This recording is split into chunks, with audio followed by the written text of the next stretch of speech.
There comes a time in everybody's life when you gotta draw that fucking line. Well, this is it. Scum City. Lucky shit. Motherfuckers. I'm tired of this shit. Yeah. Motherfuckers. I'm tired of this shit. Yeah. Motherfuckers. I'm tired of this shit. Yeah. Give it to him. I'll break your fucking face, stuff your body parts in a 4x4 crate, ship you across seas where they paid like your steak. Trump yelling rape, he on a Bill Cosby date. Decapitate this beat like a cannibalistic feast. I love the taste of blood, carve it like a pumpkin, mama knocking on my door. What you doing, son? I ain't doing nothing. Brain, guts, and gore, I'm addicted like a whore. Take it to the cleaners, pickle jaws full of knuckleheads and sticky fucking fingers. I silence up the lamb, cut the tongue about your fam. Motherfucker stitch, I duct tape your vocal gland. Hashtag ambitions, internet fags. Abort the whole missions when it's bigger than Instagram. Talking gang gang, homie, you never gang bang. Put you on blast like a dildo on the dresser. Facebook bangers feel the pressure, big look, cold venom, motherfuckers. I'm tired of this shit. Yeah. Motherfuckers. I'm tired of this shit. Yeah. Motherfuckers. I'm tired of this shit. Yeah. Motherfuckers. I'm tired of this shit. Yeah, Scum City. This cop got me jacked up, make me wanna act up. Discriminating words make me wanna flex my left nut. Baby shake her head nah. Looking in my eyes, she know I'm about to lose my head, bro. Piggy with a badge don't make it harder for my kids, oh. Opposition signs, oh. Calculated God moves. Blessings from the altitude. Yeah, I'm the alpha dude. Wolf from these vultures. Composure is needed through these motions. Ferocious, a beast within. Angels all around us, rest in peace. My G, Backstreet Kings. The villain, the feeling when you smoke a dipper in the marsh pit. Bud Light, fist fight, tough luck, park life. Yeah, baby. Eddie, we miss you, buddy. We miss you, brother. We miss your crazy ass, Eddie. Fucking Eddie, man. Let's go, Casey. You know the cold thing about being in and I don't really want to start this podcast off, this amazing podcast that we're about to just Looney about to knock out the motherfucking park, baby. I don't want to start it on a low point, but I want to start it on a real point. And the real point is this: holidays are tough for people doing bad, man. Holidays are tough, man, because like if Eddie was here, like I mean, man, Eddie was partying every day. He was living his life. You know what I mean? Like, but I think about those people sometimes, you know what I mean? Like people that are on the streets, yes. People that are down and out on dope, yeah. You know? Like holidays are tough because I've been there and I feel it. Like I've been in a house where, this is gonna sound a little funny, man, but you can look next door in your neighbor that could potentially be a wholesome household. Right. And you see the festivities, you see the warm, you see the love. You see the apple cider being passed around. Yeah. And you're over there in a busted up ass motherfucking... Struggling. Yeah, I know what it is, man. I've been there. You know? Yeah. Fucking got a piece of bologna on the motherfucking frying pan. Yeah, bro. Peanut butter and jelly, bro. And peanut butter jelly's a luxury, bro. I've been to work just with cheese sandwiches and mayonnaise, bro. If you can, you know, I've been there, bro. I know what it is. So sometimes, I always say sometimes, I don't know why I always say that. I always pivot with sometimes. Certain individuals in life, I mean, if they've met their demise, really they might be in a better place. They're with God. Yeah, yes. They're in heaven. Mm-hmm. You know, the struggle is the weight is off their shoulders. They're in God's hands now. Do you believe in God, bro? Yes, I believe in God. I believe in Jesus Christ as my higher power, bro. He carried me all this way through all my trials and tribulations and dark waters.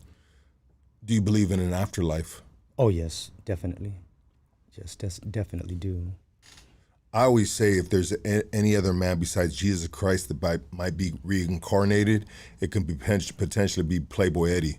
Because he's a pain in the ass, and he's bugging the shit out of God up there. And God might just say, bro, we gonna kick you out of heaven and put you back into your motherfucking misery, bro. Skid row, motherfucker. And then, bro, can you imagine, Casey? He'd be really talking his shit. He'd be really a prophet, man. He's an old icon from the 80s, isn't he, brother? Yeah, Playboy Eddie. Yeah. He's one that we had the last picture on right there. Right. But anyways, I want to thank everybody for tapping into Hood Stocks right now. This is Friday night, man, and Friday night we don't usually do Friday nights, but when we do, we're gonna make sure that we do it right. We got a house full of the fellas right here. Salute to the homies up in here, and we just planned this yesterday that we are gonna run part 2. And part 2 with who? I wonder who we're gonna do part 2 with. Got any ideas, Casey, who we're doing part 2 with tonight? I thought it was gonna be me, but I didn't get the mic. What's wrong with your voice, dog? I've been suffering this past week of illness. Sounds like you might have symptoms of cockitis. I mean, too much cock in your mouth, bro. I mean, heard you. Well, maybe after last Sunday's podcast, remember what happened last Sundays at night? I do not remember, Casey. This dude always makes it super weird. Weirder than I made it, you know what I mean? Yeah. Like he kind of goes with it a little too hard, bro. Yeah. Anyways, get well, Casey. Why don't you got a mask on, bro? You know we're like Asians around here, bro. Well, I've already recovered. It's just like I can't talk as much. Okay. Yeah. How was your recovery? You know what I mean? How long were you sick for? It probably started like when I woke up on Monday. So it's been like 5 days. Casey, I don't want to jinx you, bro, but do you ever think that you may not live a full life, bro? I think I'm pretty healthy. I mean, I never Bro, really thought your about immune system is horrible. This dude's immune system is fucking... Really? that. He's right. I mean, he's not wrong. His immune system is bad. I worry He about always this. sick, Casey. He's always sick. Oh, wow. When COVID was here, bro, he had COVID about 10 times. Bro, I did. Goodness He gracious. always had COVID. I had every Wow. update. Wow. Can you imagine if he was a street dude? Fuck. He'd have all the STDs. Raw dog and these hood rats out here. Thank God. You know what I mean? Because the immune system's already down, you know? Little case of gonorrhea, he'd be man down for good, you know what I mean? His little immune system couldn't handle a little fucking drip out the dick, dog. Really, think about it. You ever have drip out the dick? I have. Oh, I'm sorry to hear that, bro. No, Looney, no. That's fucking sick, bro. I've been burned, bro. What's wrong with you? When I was young, bro. Can't keep your dick in your pants? That's yeah. Fucking loony. I just blame it on my youth, man. You're not knowing what the hell I was thinking. You know what I'm saying? I had it one time, man. It was fucking horrible, bro. It was. My grandma made me a bath with Epsom salt because I didn't know what it was, so I told her, you know what I mean? And Right. that's the worst mistake I I did. did the same thing, Because told then my my grandma grandma. told my cousins, and these motherfuckers didn't shut the fuck up about it. Something's wrong down here. And then it was embarrassing one time I came home, bro. I came because I was living at my grandma at the time, Right. and I had this room. I think it used to be Nick's room, the middle room. Remember the not Alex's room, the one with the bathroom. Yeah, and because my cousin PJ right here can contest, co-signed all this shit. These fucking assholes, bro. But I came home and my grandma was in there with yellow rubber gloves, a baño on her head, and a Right. fucking apron, bro. You know what I mean? Wow. Cleaning in there, bro. And she never cleaned none of her house like that ever, bro. Right. But I was the fucking disease, Oh, homie. wow, yeah. You know what I mean? I was like a fucking epidemic in that fucking house, bro. She wasn't even washing shit. She was throwing it away. But in my face, she was like, "Oh, mijo, it's Of okay." You know what I course, mean? yeah. Let me make you a bath. Yeah, but, that was the diff, but man. in the background, bro, she was talking shit. Right. She's like, "This motherfucker's gonna infect us all. We gotta get him off the island." Yeah. Thanks to all the grandmas that stepped up and raised us, man. You know. Anyways, what was your STD story, bro? Did you just, I told my grandma, man. I told my grandma that something was wrong, and she took Oh, you me got a to- similar story then? Yeah, she took me to go get checked up and had that fixed right away. Yeah. Yeah. Yeah. And so back then when there was no internet, so there was books that you can look up stuff, and somebody had a book. I don't know who the fuck had this book, or somebody passed this information forward, and nobody was thinking about an STD. There was like, whoa, when you have discharge coming out your fucking cockosaurus, I used to like to call my shit, a cockosaurus, wreck. They're saying that it could potentially be cancer, bro. Right. If you got discharge coming out your Coccosaurus Rex, bro, it could be. Well, stop laughing, bro. You never heard of a fucking giant penis before, bro? It's called a Coccosaurus Rex because it's gonna wreck some shit and catch some shit too at the same goddamn time. Yeah. What do you call your shit, bro? I don't call it nothing, man. I just there's levels in naming a right now, me and my thing are just in a bad way, bro. You know, using a catheter 6-7 times a day and night, bro. You know what I'm saying? But let's get into that right now. But let me finish this thought right now. When you're raised up, you're born with a wee wee, yeah, and then you get a pee pee. You know what I mean? Right. And then you got a penis. Yeah. You know what I mean? And then you can have a pito. But there's a point in time when you just like, this is a fucking dick right here. I got a dick. This is a dick. The mighty destroyer. Yeah, you just grow and you just get your full fucking girth. You know what I mean? The fur growth of the fucking this madman, bro. Your twin down there, bro. Because how many times do you talk to your dick, bro? Conversation with a dick. Every day, bro. All the time. Yeah. Well, especially now for you, bro. I got a bad situation, bro, you know. So I talk to it every day. Because my dick will always lead me in the wrong direction, bro. Oh, yeah. You know? You can. And I got a boomerang dick, bro. You know what I mean? You know, because I'm a right-handed, so all out the years, it curved my dick, bro, to the left. Lucky cool. Oh, my goodness. You too? No, man. No? Okay. Nah, man. Too much. Yeah. All right, let's move on. Lucky. Never seen this man so fucking uncomfortable on a podcast, bro. Can't even look at me straight in my eye, bro. Say penis. Penis. Oh, man. He's like, this is an uncomfortable conversation, sir. Well, bro, you're sitting in there in prison clothes. This should be a fucking yeah, bro. Your Fed clothes. Man. 10 years wearing this shit, bro. 10 years. Yeah, 10 years. Yeah. Feds give you nice get up, bro. Yeah, they give you shitty gear, but you got to pay for the new gear from the laundry prisoners that work in there. You know what I'm saying? You order your roll, you give your money, and then you receive your roll at your door. You know, with all your fresh gear because you paid for it. You know what I'm saying? What do you think what does that run you for? In prison, probably about $10. You know, $10 to get you a brand new gear, brand new towel, brand new sheets, brand new blanket, you know, brand new pillowcase. I always like my towels camouflage. You know that yellow and white camouflage. Yellow and white camouflage. Yeah, I never like the brand new towels, bro. Yeah. I want to be able to stand my towel up, bro. I don't hang my towels, I stand my towels up. You get what I'm saying, Looney? Yeah. Hard as a rock. Roll it up. Coccosaurus Rex, baby. Roll it up. There we go. We just throw a glove inside of it. You're trying to pull me away from it, but I'm getting back to that motherfucking. No, okay. And so let's get to the decatheter. Well, no, let's finish with these clothes right here. These clothes, you pro'd with these clothes. Yeah, no, these clothes I actually shipped out a couple months prior. Can you do that? No, you can't, bro. But on Hobbycraft, I shipped my clothes out inside of my vases. You know that I basically took the clothes to Hobbycraft on the yard, and then put them inside the vase. Put the newspaper in it. You know, made it look good. Wrapped it all up, boxed it up for shipping. Cop approves it, and shipped it out to my house. Yeah. That's how I got these clothes, bro. It's got your name on it, too. Yeah, it's got my name here. It's got my name right here on my pants. Yeah. Yeah. CDC used to have nice blues. You know, when you have the CDC jeans and you have the blue button-ups. Then they went to that fucking... Well, back in the day, they used to give Dickies, remember? A long time ago. I wasn't in there when they gave Dickies. In the 90s, they still gave out Dickie blues, you know, on the yard. You can get Dickie blues on the yard. And they changed it up and just give you trash now, you know, CDC. When I hit it in '96, they weren't having no Dickies. They were just having but they still had the button-ups, bro. The PIAs. Oh, right, yeah. Yeah, and the PIA boots. Mm-hmm. You can get those motherfuckers looking really nice, man. Yeah. And it felt good, man. I mean, for the circumstance you're in, you know what I mean? Yeah. You know, it felt good to just go out to the yard. You got your photo duggets. They had the photo duggets. Yeah. You give it to the photo dude with the motherfucking Polaroid camera. Mm-hmm. Bro, I've talked about this before, but I used to have, bro, if I had these photo albums, they got lost in my pops' crib, dog. I got out one time. I said, here, hold this shit for me.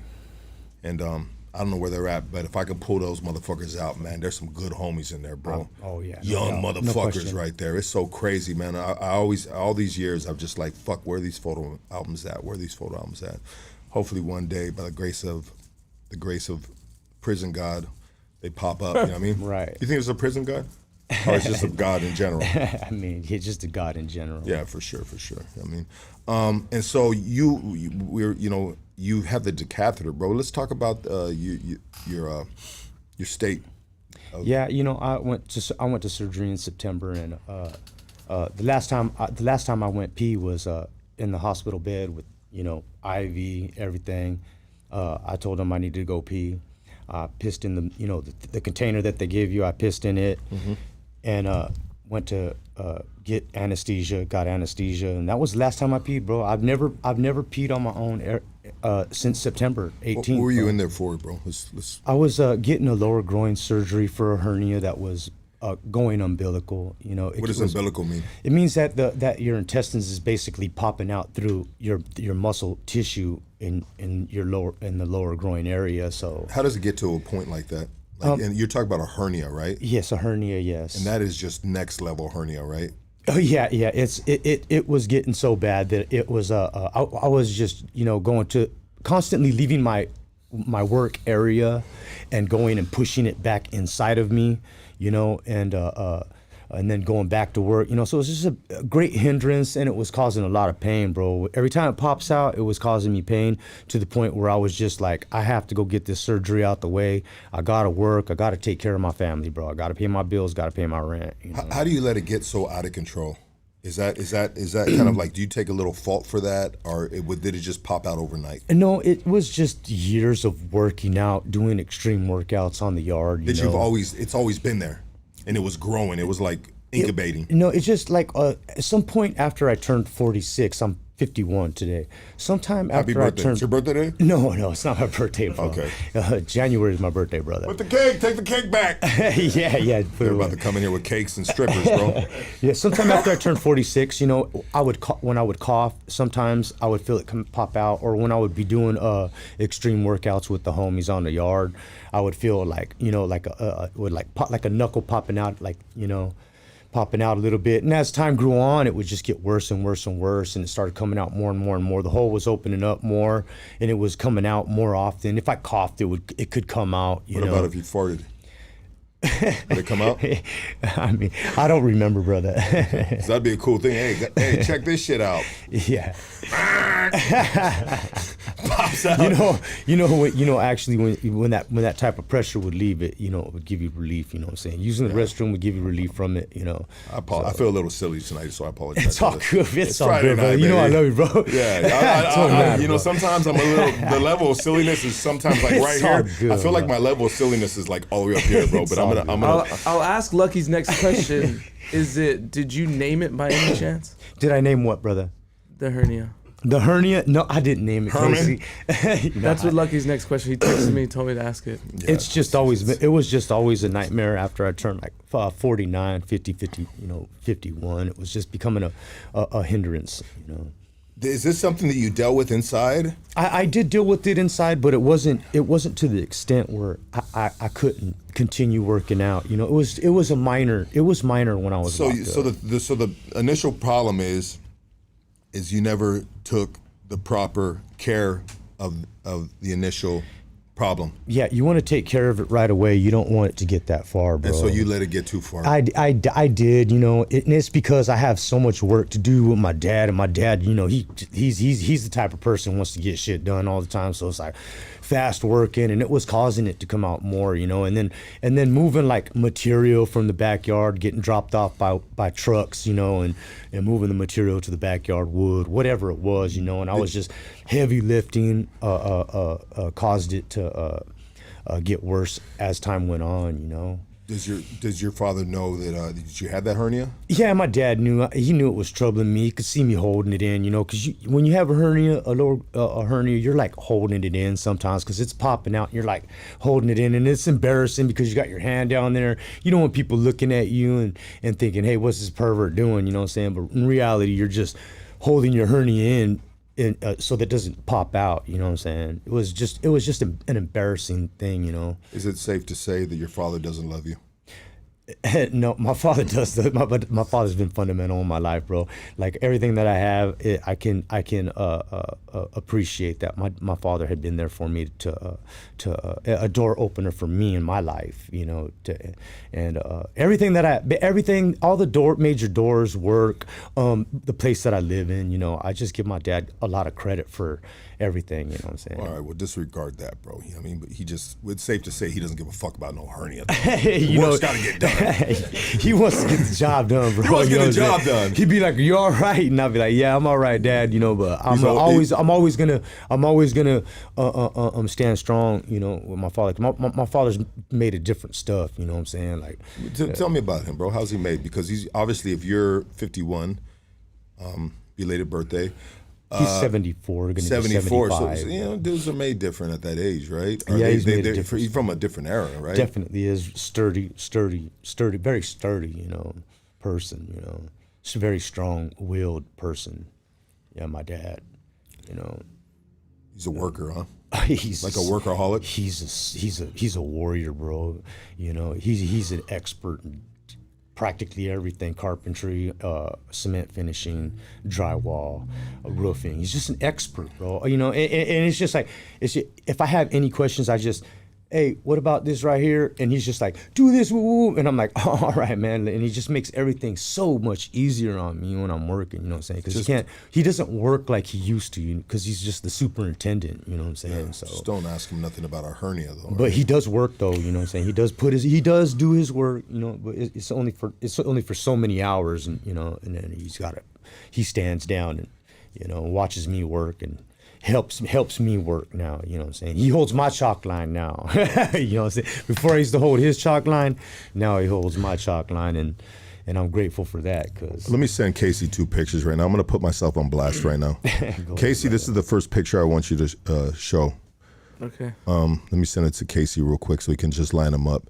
So the first picture I send you, Casey, is the first picture you show. Okay. And then after that is the second picture. The second picture is the second picture you show. Okay.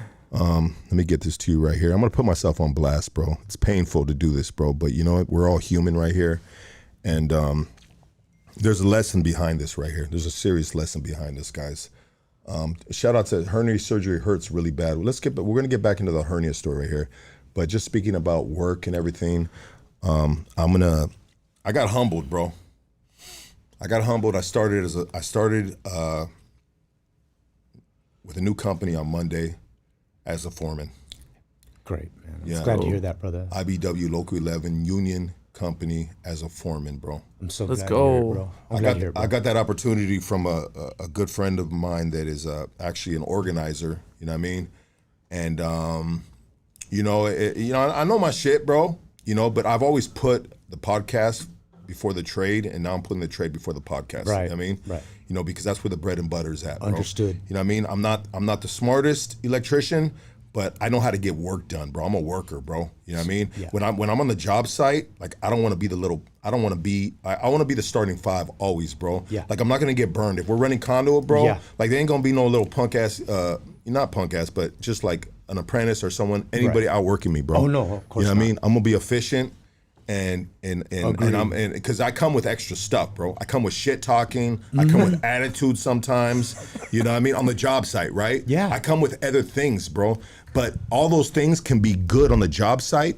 I can get a pass for them as long as I'm a badass worker. You feel what I'm saying? Yes. Like, but if I'm not a badass worker and I'm talking shit, bro, and sometimes I might have some attitude, I might be giving some pushback on shit, bro, Right. and I'm a sorry ass worker, bro, then I can't be myself, bro. But I can be myself if I'm getting the job done, baby. Oh, yeah. You know what I mean? 'Cause I'd be like, yeah. hey, you know what? Fuck that dude, but hey, that fool can work. You know what I mean? Yeah. So you know what I mean? It's like you gotta. Casey, You get ready? it? Yeah, you ready? All right, so Sherrod, the first thing. Okay, so this is this picture right here. Uh-huh. So they haven't brought on any other apprentices or a journeyman electrician on the job yet. I'm the foreman. I just hit the job. I'm learning the job, bro. I'm with the owner of the company. I'm walking the job. Good. You know what I mean? I'm getting material. I'm organizing the conics. You know what I mean? You guys listen to this right here, guys. And so my boss is an electrical engineer. Not only is he an electrician, he's an electrical engineer, dog. So this is kind of like a different type of boss, bro. Yeah. You feel me? Yeah. And my boss is not a GF. It's a small company. So he's the owner of the company, bro. Right. You know what I mean? Like he designed the job that we're on. Yeah. You feel me? So he's got a different lens. He's got a different intellectual fucking scope. Like, bro, the dude is like, he thinks he's the shit, bro.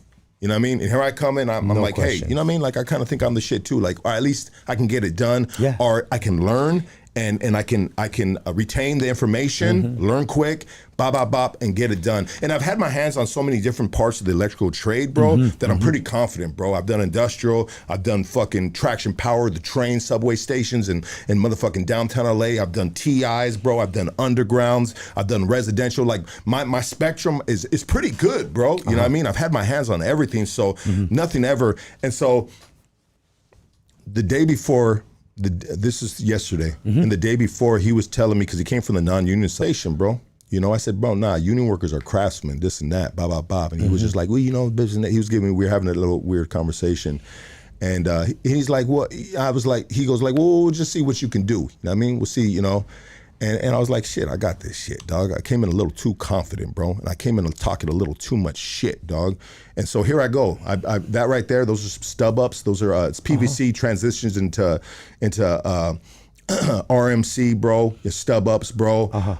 Which is rigid stub ups. You know what I mean? And we're gonna come into an 18 by 18 inch conduit box. You know what I mean? Obviously, I'm building up off the wall. There's a fucking 2-inch fucking conduit that cuts through that. So I got to avoid that, bro. I got double sided deep strut right there. I didn't have long bolts, so I had to cut some fucking 6-inch fucking anchors, bro, and make them fucking work. I'm working with what I got, right?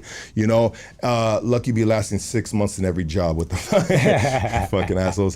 And so, but I'm banging, bro. I'm going quick, bro, because I pride myself on going quick, getting shit done quick, because people like it when you can do a good job production, and get it bro. done quick, bro. You know what I mean? Yeah, so right now, every job, bro, like, it doesn't matter what I did in CSI. I worked in CSI before. I dragged up, bro. In other words, I quit the company, bro, because I didn't like the GF I was under. And then they unloaded all their good guys on this Long Beach job, and I didn't like the GF I was under. So my superintendent was like, bro, it's the end of the year, and this middle of the year, and this is just what we got. We're putting all our good guys right here, and you're one of them. And I just couldn't fuck with the GF, bro. And then I have this right here, this baby right here. So I'm just like, shit, I'll go podcast, bro, for the summer. You know what I mean? I'll get a disability, and then I'll be back in the trade on a different company. You know what I mean? Yeah. Anyways, talking my shit.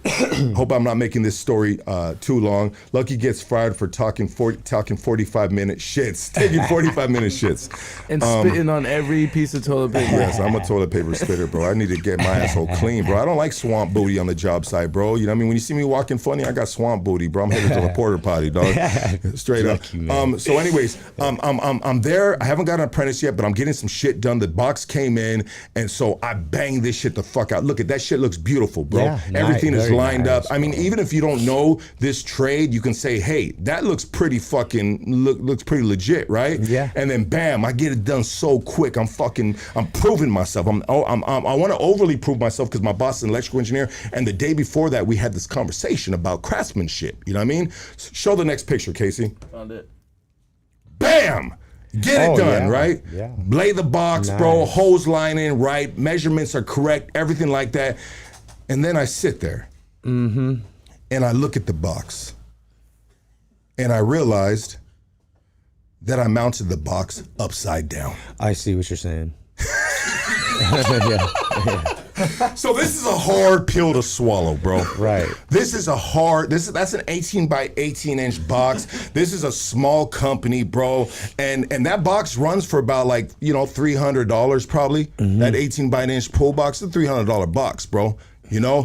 And I sit back, I'm fucking like, fuck yeah, man. Let me show this motherfucker I got this shit. You know what I mean? And I was moving so fast and bop and doing all these modifying because I didn't have the bolts and this. And I'm building it up off the wall. He wanted it built off the wall differently, but I came up with this because once you get your hands on it, you realize that, you know, I can build it up like this. This is a better way. So I disregard what he said. I do it my way. And everything was good until I put that box upside down. So I've done that before, bro. Working too fast, and and made an error. You know what I'm saying? So that was I can relate. I can relate to what you. That's what a you- huge piece of humble pie right there. Yeah. And embarrassment. When we were just having the conversation of but non-union, you know what? union, craftsmanship, bro. That was like, look, shut the fuck up. Check yourself, bro. I've never done that in my life, brother. And I blasted myself right now, right? A lot of cats won't put this shit out there like that. You know, bro, this is day one I've always been transparent with the shit, dog. You know what I mean? And Lucky got fired before he got hired. You know what? I've been let go. I've been let go on my day off. I've been fired on my day off. Because one time I got into it with a man lift operator. A man lift operator is the operator. It's a man lift. It's like an elevator on a job site, bro. A big job site. Yeah. And I called the dude out to the parking lot, bro. And I was just there on a layover from another job and shit. So they came back to me and then they're like, yeah, we're taking the day off today. You know what I mean? We're going to do a walkthrough. Then I got the phone call and I had to do the walk of shame to go pick up my tools, bro. But that wasn't from being a bad worker. That was just being being a fucking asshole, bro. You know what I mean? Not putting up with this fucking punk ass fool talking fucking shit to me, dog. You know what I mean? Right. Anyways, enough about that. Well, so what happened when your boss? The boss said this, bro. Look at that fool said, man lift, you picking up dudes? That for sure knows you in a fucking little office with girls, bro. You know what I mean? Unadapted, bro. You ain't never worked a man job, bro. If you don't know what a man lift is, bro, you never worked never worked a man job, motherfucker. Little bitch ass fool. Anyways, Google it, bitch. No. And so say that again, Casey. So what did the owner tell you? The owner said this. He said, I sent him the picture, bro. And he said, that looks beautiful. That looks perfect. And I said, no, I fucked up. He goes, how do you fuck up? It looks perfect. I love it. I said, the box is upside down. And you said that's What did he say? How did you feel about it? Did you tell me like? What did he say, love? He said, I said, the box is upside down. And he texts back and he said, order another one. You know, we learn from our mistakes. And I apologized, bro. I said, hey, bro, I always said like this. I said, bro, you know what? If I'm not the right guy for the job, like that's an embarrassing thing to do, dog. I'm hired on as a foreman, bro. You know what I mean? And he's filling me out. I'm doing everything else I've done right, bro. The past 3 days that I worked this week because Veterans was a Wednesday, Veterans Day, and it's a union holiday, and then today it rained, so I only worked 3 days this week. And it was just a lot of information put upon me, bro. I tried getting different things done, get the Connex organized, organizing material. This is a new level of load on me. Right. Like usually the material's there, bro. Like just give me what you want done, bam, I get the material off the shit, bro, and I get the job done. Now I got to order the material. Now I got to walk the job and see what I need. You know what I mean? Right. And so I think it was just a combination of just like overload in a sense, and maybe just new stomping grounds. Right. Even though I've been on these grounds, but now I'm wearing a different vest in a sense. You know what I mean? Yes. You know, and it's a learning lesson. And one day I'll always be able to tell this story. My first week as a foreman, I hung a box upside down.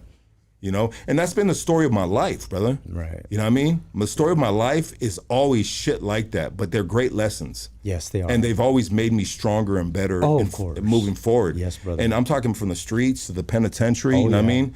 Everything, a father, you know what I mean? Yes. Like everything. I always learn these like lessons to me that are hard at the time, but they're really minor. You know what I mean? Like this is a minor thing, but it's not something that you really want to, you know, as an owner wants to see. Right. That their foreman just third day hangs a box upside down. Did you tell him it was a test? A test for what? Like an emergency broadcast system? No, the owner. He said, "Oh, I'm just testing you." Yeah, see. Anything wrong? You don't see anything wrong about this photo? Are you sure? Can you imagine if I just never said nothing? You just flip the stickers upside down? Can you imagine I could have not said nothing, you know? I could have not said nothing. And maybe it would have like slid by. I doubt that it would have slid by because he's such a smart dude. And I don't want to like... You did the right thing, brother. I don't want to insult a person's intelligence. Man, Unless you put the stickers right side up. You definitely did the right thing, bro. You'd be like, you came that way. What the fuck? Look at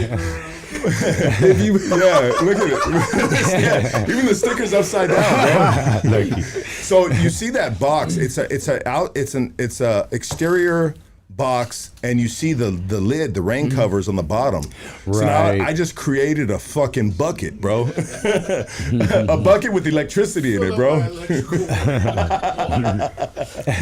Yeah. Oh man, what a just. So did he let you keep the job? You know what? And I said, hey, bro. I told him in text. I said, because I was just like really disappointed in myself because I haven't even done that as an apprentice, bro. You hear what I'm saying? Yes. And so I'm like, dude, like I gotta put myself under the microscope and I gotta ask myself, like, bro, the fuck? You ain't even done that as an apprentice. Like, how you do that as a first week as a foreman? You know what I mean? That's kind of like trippy, dog. Like, is it karma? Is it because of the day before I was talking shit? You know what I mean? Maybe I needed to eat a piece of humble pie. That's really the message, bro. Right. And that's really why I show that, because sometimes we're overly confident. Yeah. We talk too much shit. Yeah. We think we're the shit, Yeah. bro. And you need you need your legs chopped down. Yeah. You know what I mean? Yeah. And I 100% got my legs chopped down. So, you know, and it's, yeah, bro. I think that's a lesson in general in life, that sometimes we just need to just check ourselves, man. Yeah, we learn from our lessons, bro. Yeah, that was a big Definitely. But yeah, so I said, hey, bro, you know what I mean? Like, you know, if you feel like I'm not fit to be for the foreman position, and he goes, Jeremy, check it out. He goes, you're gonna be the first person I'll let you know when I need a different foreman. Yeah. You're doing a great job, bro. No, he just said, I want to say I'm doing a great. I mean, so far the little things, the tasks that I've Right. done and things that I've got, he's liked. Right. You know what I mean? I've done Yes, some of underground course. right there the past couple of days. I had to do this, that, the other, and they were like, okay, cool, looks good, man. Fuck yeah. You know what I mean? Right. Materialist. All right, the materialist looks good. Yeah, fuck yeah. You know what I mean? But this time put long instead of this. I mean, the little corrections, because I'm learning, right? Right. You know, I'm learning, and even my guy, my organizer, my buddy that got me the job, he's like, hey, bro, this is a small shop and this is where you learn. So when you hit the big dog shop, you know what I mean? Like you learning these lessons, you know? But it's easier to learn in the big dog shops because they got the big dog money. Right. If you're in a little dog shop and you got them spending an extra $300 on a fucking 18 by 18 inch fucking weather hood fucking pull box, you know what I mean? Yeah. That hurts them, bro. Yeah, I understand. And that's what I feel. That's why it hurts me, because I understand that, you know what I mean? Yeah, of course. So did you put it on OfferUp? Yeah. But anyways, enough of the job talk. Let's get into Looney, because I think we were going to kind of do a little bit of this like this, right? Have a conversation. Of course. Yeah. What made you come out in your Fed pro clothes? You know, Or not pro clothes, but your Fed suit. Well, you know, like I get phone calls from, you know, my homeboys that are locked up doing all day, you know, for not even a violent crime, you know what I'm saying? So, you know, and I'm just so sympathetic with it, you know, and just have a hope that I see them someday again. You know, these are just childhood friends that I grew up with, you know, and that I want the best for, you know, and I posted, you know, post them on my Facebook and stuff. But, you know, like, so I just have a deep down Understanding? regret regret. for you know, for people that are just doing too much time, man, decades and decades of time, bro, for you know, nonviolent crime, you know. And I just think that it's just got to stop. You know, the sentencing tables and the feds, they just give too much time. You know, the state gives too much time. We all know that. You know, they just want to bury you. They don't even give nobody deals no more. They just want to just bury everybody, you know. And so, you know, I want to just advocate for prisoners, man. I just want to be there for people that are locked up. I just want to just say that there's people out here who care, that people out here that understand and have been in the same situation as you, and hopefully they open up the doors, they open up the prison house doors for people, man, and because there's so much job opportunities out here right now, you know, and there's a lot of men that are sitting in prison that have better things to do and carry on with life, and with the job opportunities today, you know, like they can make it, you know. You know what? I advocate for the homies as well, bro, and I think this is what we're talking about. We're Oh, talking yes, of about the course. fellas, you know. Oh, what I mean? yeah, of course. That have been made an example by the system. Yeah. You know. Mm-hmm. I got a good homie, bro, that just got out, bro, and I've been rooting for that dude, and I've always been rooting for the dude, bro. And I look on a story, bro, and he's got a balloon in his mouth, bro. You know what I mean? I'm not gonna mention no names. Nobody mention no names. You know what I mean? But it's just like after a minute, you know what I mean? You know, you gotta just understand that sometimes people are who they are, and you gotta accept them for who they are, and they're gonna do what they're gonna do, bro. And if you know what I mean, like if you can want all the well wishes from, bro. Right. But at the end of the day, if they get out and they're not valuing their freedom, they're not valuing life in general, brother. Mm-hmm. Let them be who they be and let them do what they do, dog. You know what I mean? Right, yeah. But there are a lot of brothers that have been stretched out with too much time. And they're ready to come home and do the right thing. Yeah, so for the ones that want to do the right thing, fuck yeah. And a lot of them want to do the right thing. Yes, of But when they course. get out, you know what I mean, it's the real test. Right. If you know what I mean, like wanting, like, bro, like I'm the king of wino time, bro. I've been to the penitentiary 6 times, bro. You know what I mean? And I always wanted to do right. You know what I mean? But when I got out, I did what I do. You know I what did mean? the same thing, bro. Yeah. When I was young, I did the same thing. It's just like a revolving door. Yeah. Same situations. So we can advocate for these gentlemen all the time. But I think initially we need to advocate for ourselves Yes, of course. and set the example. Yes, I believe in that. Lead the example. Not tell them what to do, show them what to do. Like, you know what I mean? Like, there's a point in time where I just shut the fuck up now with some of my homies, some of these cats, you know what I mean? Right. It's like, can't tell them nothing, bro, because they men. And they've been through some shit in life. You can't tell them nothing, bro. Right. But you can just show them what you're doing. They can see it through Instagram. Lead by example. Yeah. And that's what I do now, dog. I'm not trying to save nobody no more, bro. Right. You got to save yourself, dog. Yeah. You know what I mean? If you can't save yourself, bro, how you expect a fucking grown man or a female to save you, dog? Right. You know what I mean? A lot of dudes, bro, they get out and they don't know what the fuck to do because they don't got a female to fucking ground them. And yeah, Right. like my ladies grounded me throughout these years, and they do help. Yeah, they good woman, definitely do. a good woman does help, bro. Man. Oh, definitely, bro. They're the other half, man. Yeah. You know, they pick up where you can't. You know, A good when dude- I can't pick it up, they pick up the slack, man. A good dude needs a good woman, Yes, and that is a great key to success. it definitely is. But if you're gonna get out and you're just gonna fucking float around and fuck with hood rats, bro, yeah, that is a recipe for disaster. hood rats only know one thing, and that's to move on to the next dude after you get busted. Oh yeah. Preach. Oh yeah. Been in that situation so many times. Yeah. And so we can want so much for everybody, but they gotta want it for themselves. You know, that's what I think. Yeah, truth be told. Yeah, you know, Yes, and just like you know, we like-minded people. That's why we in this room together. of course. You know, you want good, I want good, and then we want good for each other. So it's just like shit. It's a match made in heaven. You know what I mean? that's what my wife says. Yeah. She says, you and look, you're a match made in heaven. No, we good, bro. We good because we have the same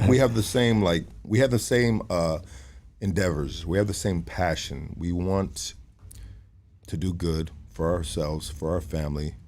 We want to make money. We want to make change within the streets. Like there's Yes. people that disappear, bro. Homies that get out that have incredible, powerful stories. Right. And they will never touch a podcast, but to each their own. You know what I mean? Right. But there's some people that have been through some shit and they're like, you know what? I want to figure out a way that I can pay it forward. Yeah. You want to pay it forward. Yes. And that's why you hear and you say what you say, because you want to pay it forward. Yes. Yeah. And that's what I love about you, bro. You know what I mean? Because I know you want to. I know you want to pay it forward. And if we have a bunch of dudes in here that want to pay it forward, then we just have an unstoppable fucking force of positivity. Yes. Agree.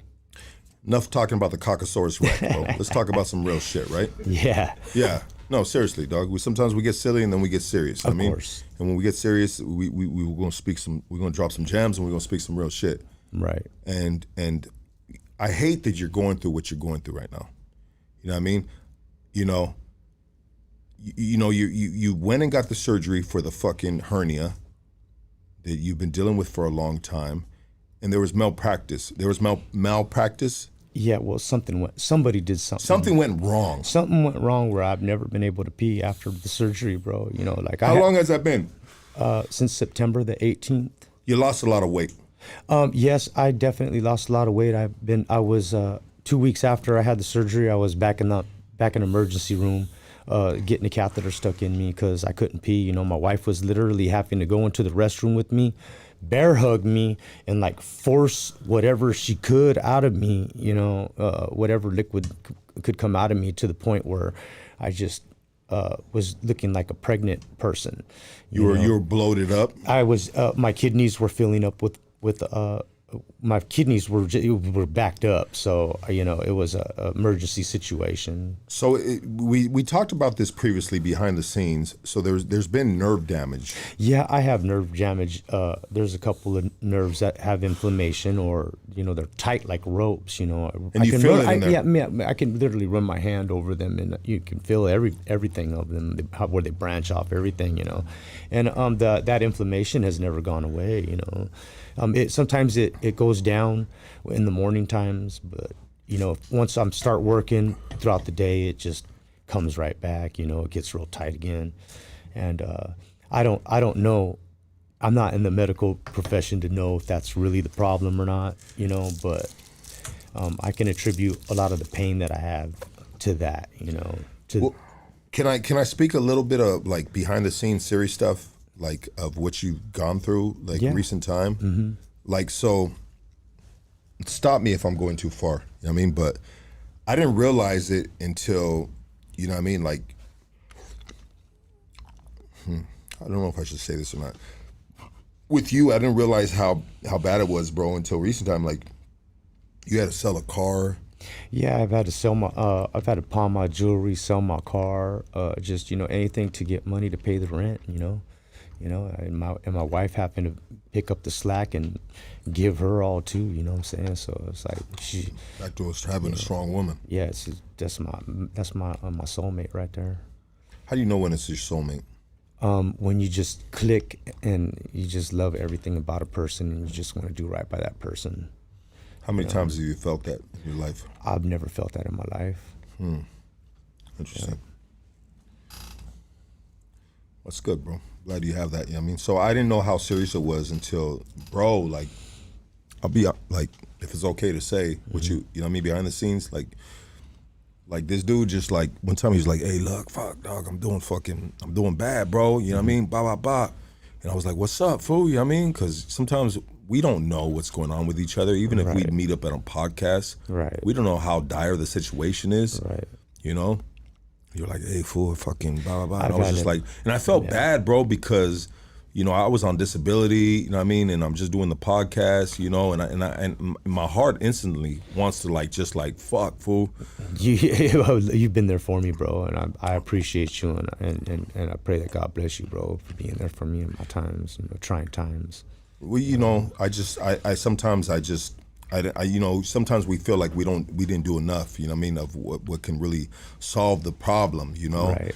And sometimes people have a misconception of having a podcast like Hoodstocks and thinking like, oh shit, it must be like waterfalls of money over there. And it's just like, no. Yeah, that's not the case. It's not the case, bro. You know? Yeah. I mean, I guess we might be better off than some other podcasts, but ultimately we're still just like a mom and pop shop, you know what I mean? We're like a struggling business, just keeping the lights on and being able to do cool things within the community, you know? But when I'm working and I have the podcast, then it's just like, everything's great, bro. Yeah. And that's why I feel so blessed to be back at work, even though my first week as a foreman. Yeah, right. I got my underwear on backwards. And that's that humble pie that God felt like I needed to have. He's like, Lucky, you coming in too hot, fool. You're like, you cool, bro, but you ain't all that, motherfucker. You know what I mean? You need to calm your dumb ass down. You know what I mean? That's God telling me that. You know what I mean? That's how I look at it, you know? And when my foreman called me up afterwards, he's like, hey, everyth's good, anything on your mind, you know what I mean? And you know, I should have just told him, I should have told him that, hey, it's just God telling me that I needed a piece of humble pie and to calm my ass down. You know what I mean? You know, because sometimes I come in too hot. I mean, I come into everything like a fight, bro. You know what I mean? It's all or nothing. You know what I mean? You're coming in to win. It's do or die, bro. You know what I mean? And then that can really set you up for, you know, some minor setbacks. You know what I mean? Like, you know, hanging a $300 box upside down for your first week. You know what I mean? Going to a very small company. You know what I mean? Right. Anyways, I don't want to touch on that anymore. But yeah, man. And so, but the thing is when you told me that, bro, and I seen it in your eyes, I was just like, dog, when you told me that and I looked in your eyes, I was just like, this dude is fucking for real. Yeah, I had to ask Like- my dad for money to buy formula for my daughter, diapers and shit. And that's I what you hate asking told my me. dad for money. No, bro. you told me that, bro. You're like, fool, I ain't got money for diapers. Like, the homie told me that, dog.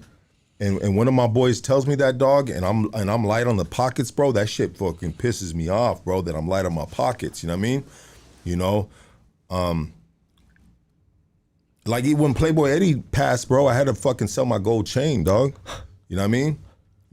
Because I didn't want to just give like little bit of something. I mean, I wanted to do as best as I could. So, and then people see it like, oh, look, he's selling his gold chain, like he's doing bad.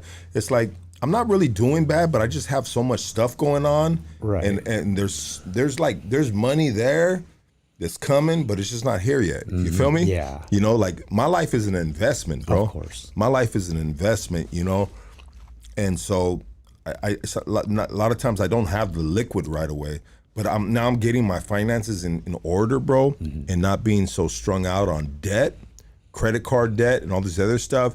So when times happen that I have liquid, you feel me? Because the liquid comes in, but it's been a mismanagement of money on my behalf, bro. You know what I mean? Because I've never owned a business. This is a business. This is an LLC, bro. This is a tax-paying business, you know what I mean? And anyways, it's a learning curve for me, you know what I mean? Even though we're about to hit 7 years, it's still a learning curve, bro. Of course. I mean, but are you doing better now, right? Yes, I'm doing better now. I'm back at work, bro. How does it feel since you got back to work? Man, I just love working, man. I love to work. I love to get up early in the morning, bless my kids on the way out while they're sleeping, and get out that door, bro, get to work and work hard. And my day goes by fast and I'm back at home hugging my wife, hugging my kids, bro.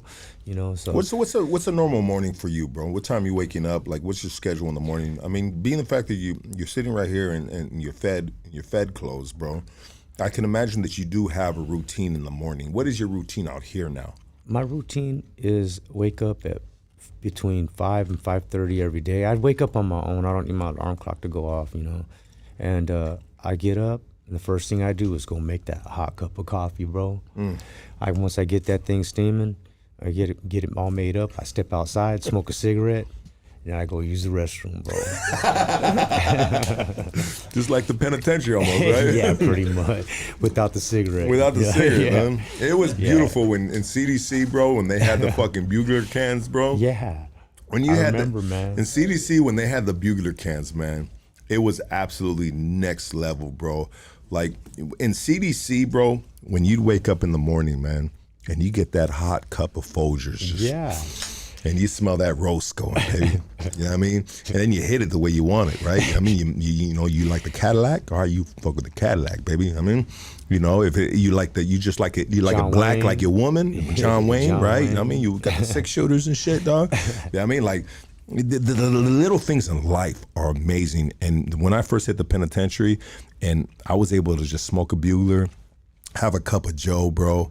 That was a perfect morning. Yes. And so now that you're out on the free world, the feds didn't have the frauds and stuff, or did they? No, not There was at no all, type of Okay, tea leaves. the cop spit from the trash can. Yeah, right. The fucking the chew. Yeah, the further east you get, the more COs you got chewing dip. In the South, especially like Kentucky, a lot of COs are chewing. So the prisoners are just basically waiting until the CO spits it out into the trash can, and then they go wrap up the trash can like they're gonna go throw it out. Would you ever smoke that? No. Yeah. No. But there was a lot of dudes that did. Everybody that smoked did. They were on the hunt for it. And that's kind of like next level savage, right? Grimy shit, right? It is, yeah. Like to really smoke the chew that was spit out of this fucking asshole in uniform, or a good guy in uniform. You know what I mean? Right. There's two kinds. You know what I mean? There is. There's good COs and there's fucked up COs. What do they call them in the feds? COs? Yeah, they're called COs. Okay, yeah. They're still correctional officers. Yeah. Okay. Oh yeah. Yeah, that's next level savageness right there. Yeah. You know, I might have been one of those savages in the county jail at one point in time, you know what I mean? Because, shit, I was snorting Tylenol, you know what I mean? That's way back in the day. People were doing that. Yeah, bro. Tylenol coffee. Yeah, bro. Mixed with coffee. I know. I'm I've like, seen what that is shit. it? I seen that. I was like, what you guys doing, man? Putting coffee and Tylenol, smashing it up. And they were doing lines of it. I was like blown away. Yeah, bro. We fucking get the Seroquels, bro, and just yeah. you know what I mean? Just Yeah. fucking drool on yourself for an hour. You know what I mean? Yeah. Oh man, thank you, Jesus, that I am not living that life no more, and thank you that you're not living that life no more. None of us in this room right here. Yeah. So your morning, and it sounds like a great morning. Do you have a Keurig? What's that, Lucky? Okay, so do you have the old school pot to make your coffee? How do you make your coffee? I just heat up water in the microwave and, you know, Taster's Choice, Folgers, whatever. Okay, you got the old Put school. some creamer in it, you know. Okay, so you just do the instant coffee. Yeah, instant coffee. You don't have a Mr. Coffee. You never know. I have a coffee maker, you know, but my wife drinks that. You know, I like the instant. You like the instant, Yeah. because the instant you can really gauge the caffeine. Right. Like if you need an extra scoop, Yeah. you put the extra scoop in that bitch. Yeah, I like my coffee strong. You like it strong. Yeah. Like your women, huh? Yeah, I like Oh, my you're yeah, a very woman. strong. Yeah. Yeah, you're one man. Yeah, very strong woman. Very strong woman. Yeah, and you drink it black. No, I drink it with a sweetened creamer. You know. Yep. Yeah. So you get up in the morning. Do you brush your teeth first? I brush my teeth. Yeah, right. Yeah, I'm brushing my teeth before I drink my coffee. Yeah. Okay. Yeah. I get in there, brush my teeth, go out there, grab my coffee, get a cigarette, head out the door, go sit down with my chihuahuas outside. Yep. Keep them all warm. I mean, they come and just want to get warm on me, so I just like hold them, you know, in the morning, smoke my cigarette. Yeah. Yeah, I love my chihuahuas. Well, you got chihuahuas, bro. You like small dogs? Yeah, I like small dogs. I don't like big old shits, bro. Yeah. It's crazy because sometimes you got a big dog that thinks they're a small dog and they want to jump in your lap. It's like, bro, you a Rottweiler. You know what I mean? Yeah, Chill the fuck out, you know? Yeah. Yeah, big dog slobbering all over you and shit. Nah, chihuahuas is cool for me, you know. Absolutely. Yeah, I love my dogs. Yeah, so you fucking get your coffee, have your cigarette, to go take a shit, then you're out the door Yeah. and you're on your way. That's a good life right there. I love it. People don't realize how good of a life that is. It's so blessed. Rich people are miserable. Some rich people are miserable. Some people that are just making ends meet, bro, are very happy in their life, and they appreciate the little things in life. Yes, of course. And sometimes we forget about that, the little things in life. Right. I remember all the times that I've gotten out where I just was just like, fuck yeah, I'm out. And you wake up in the morning and you can walk outside, you know what I mean? Yeah. And you have a different appreciation for life. Yes. And then you find a way to keep yourself out for X amount of years. And then you start losing the appreciation of life. Do you ever feel how long have you been out for?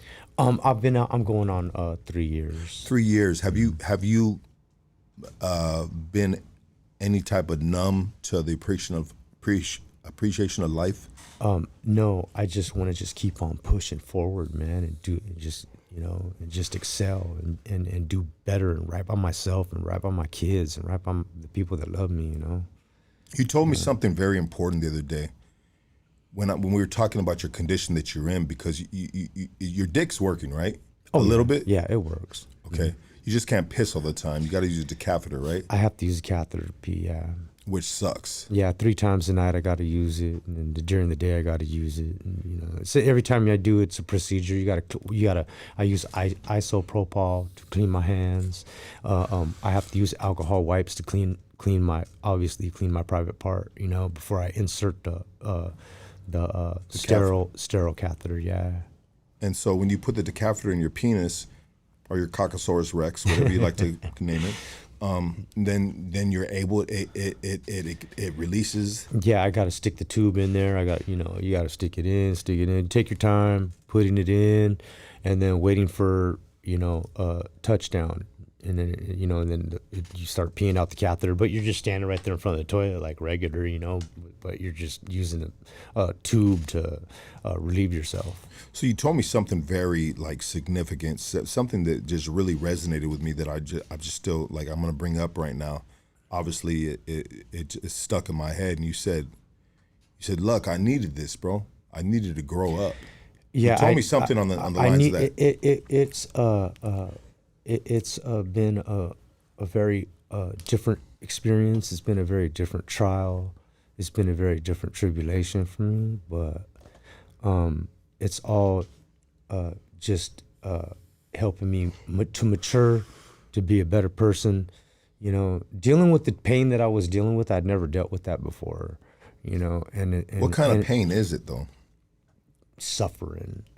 What is it? Suffering, bro. It's like, okay, so this is what the only way I can explain it is the swelling in your lower groin area. Your balls become in the size of bigger than golf balls. Your private part looking like an elephant trunk, purple and blue. So You know what I'm saying? that's been happening to your balls? That's what happened after the surgery happened. After I had the surgery, and that I was stuck in that condition for like 6 weeks, bro. You know what I'm saying? And then not being suffering from that type of pain, and then not being able to go pee, and the doctor's only prescribing you Tylenol 3 for 3 days.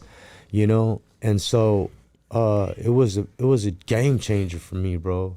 You know what I'm saying? To not have any type of pain medication. Are you still on parole? No. Okay, so you can take any type of pain medication, but you obviously need it prescribed. Yes. Yeah. Unless you got. Yeah. Yeah. And so have you reached out to get any type of pain medication to help you with it? No, I'm past all that, bro. I don't. You thugged it out? You just got to be a G, bro. You know. Yeah, just some next level shit that I went through that it helped me. You know, and it wasn't just my suffering, bro. Because your family sees you suffering. You know, so they suffer with you. You know. Yeah. And so why did you tell me that you needed this to happen? Because you needed to grow up. The words I used was it helped me to mature. Okay. To be a better person. I apologize. You know what I'm saying? So you know. Not grow up, yeah, because you're obviously grown up. Yeah, I apologize it's about just that. all a part of maturing, bro. You know what I'm saying? For me, because I'm just gonna just keep on fighting and pushing forward. I'm not gonna dwell on my circumstance. I'm just gonna be like, okay, I could pick up the pieces and carry on. I can go to work. I can put a catheter in me. I could pee with the catheter, and I'm just going to just keep on fighting, bro. You know what I'm saying? I'm not gonna have a pity party. That's for damn sure. You know what I'm saying? I got to take care of my kids. I got to pay my rent, and I got to love my wife, bro. Let's go.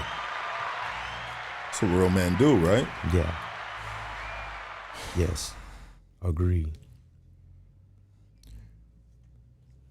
So you do you feel any, like, what is the ultimate outcome of this situation? I mean, are we waiting for a doctor's appointment? Are we waiting? Are you seeing progress? The urologist is pretty worthless. You go over there and they just want to put a tank on you, and I'm like, that's not going to happen. What kind of insurance do you have? Medi-Cal. How has that worked out for you? It hasn't worked out. What do you think of this, bro? Right now, Donald Trump is shooting down the Obamacare, bro, and he is saying that fuck Obamacare, it's not working. We need to give the money to American citizens so they can go and they can negotiate their own medical shit, which potentially I feel is probably a good idea, because then it's going to bring the prices down, bro, and people are going to want to get your business for medical, and if we have money to negotiate, then we can cut our own deal with medical, and it can bring the prices down, and it can bring their prices down because they want your business, right? Well, from my understanding, the doctors and the insurance company are like scratching each other's backs, and the doctors are trying to not give you all the things that you need, and they're lowballing to get the money for the operations, and you know, so it's just becoming a corrupt business, if you ask me. You know what I'm saying? So they're not doing enough, is what I'm saying. You know, they're not doing enough for the people that have real life challenges, medical challenges. They're not doing enough, man. You know what I'm saying? They're just like winging it, you know. Cuz, can you help me out with that?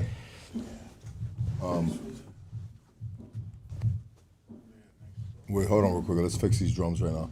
Yeah, would you hit them up? Casey, can you know the number to that door? Let me just type it. I don't know off the top of my head. Yeah. Tell them that they can give us an hour, bro. Big dog, can you get me some of that over there, bro? Appreciate you. Sorry, guys, we gotta get these drums. Yeah, you guys hear the drums. We got a funky drummer. Yeah, like suckers watch out says, smash that like, guys. Let's get this like ups. These likes up. I mean, I don't know where the likes are at right now, but let's get these likes up. Yeah, it's really a corrupt business the way It that is, man. It is, bro. Oh shit, he gave me a lot. Thank you, brother.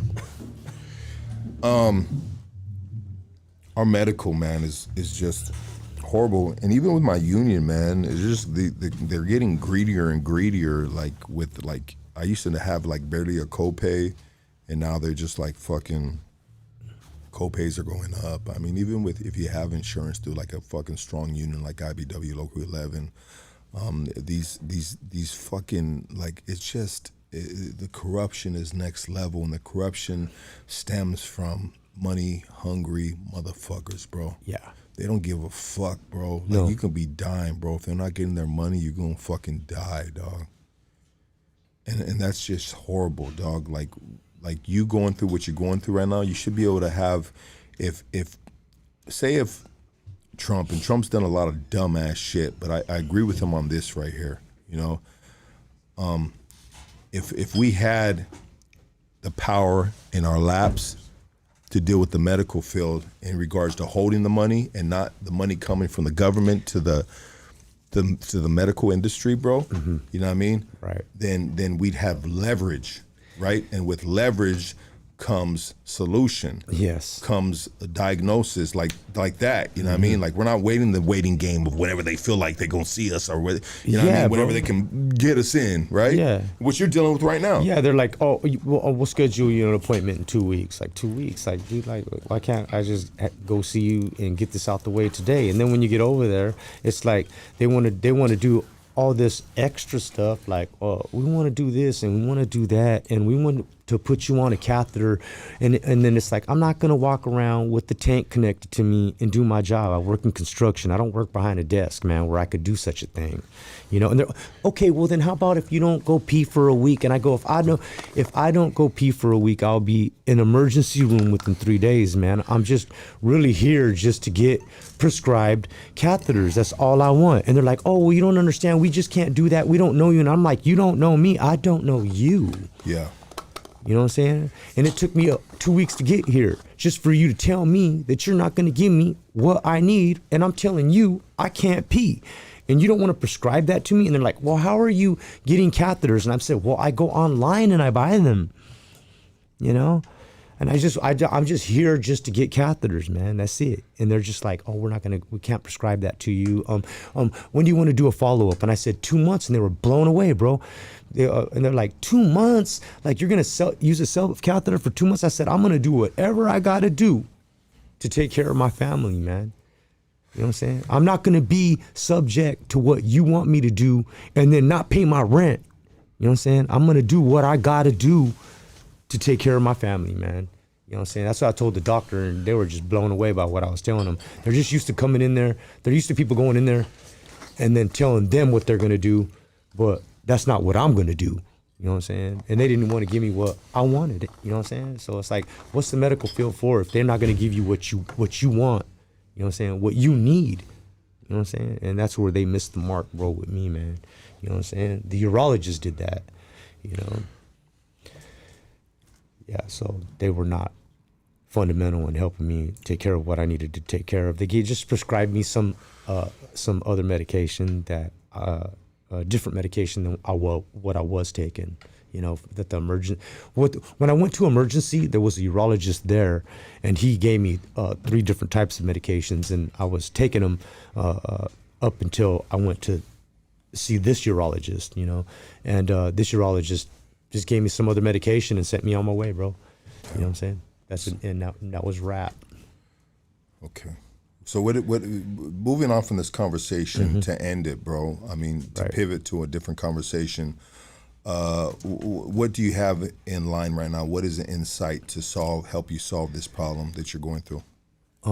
Just time. As time goes by, you know, we'll see what happens, man. I'll just put my faith in God, and hopefully someday I'll be able to go pee again, bro. Yeah. Because there ain't nothing that ain't nothing that, you know, there's no solution that we can trust in the medical field to solve. You know what I'm saying? So I'm not gonna put my faith in medical. You know what I'm saying? They've already failed me. Okay.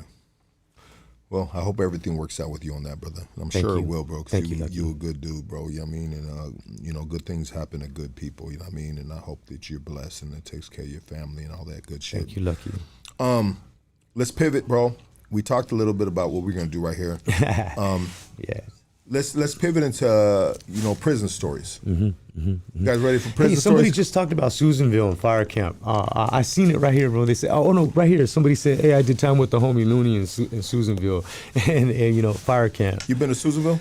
Yeah, I've been to Susanville 2 times, bro. yeah. Back in 2004. Okay. Yeah.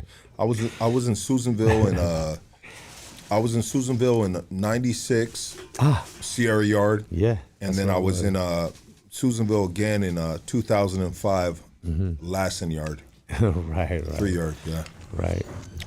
And the first time I went through fire camp.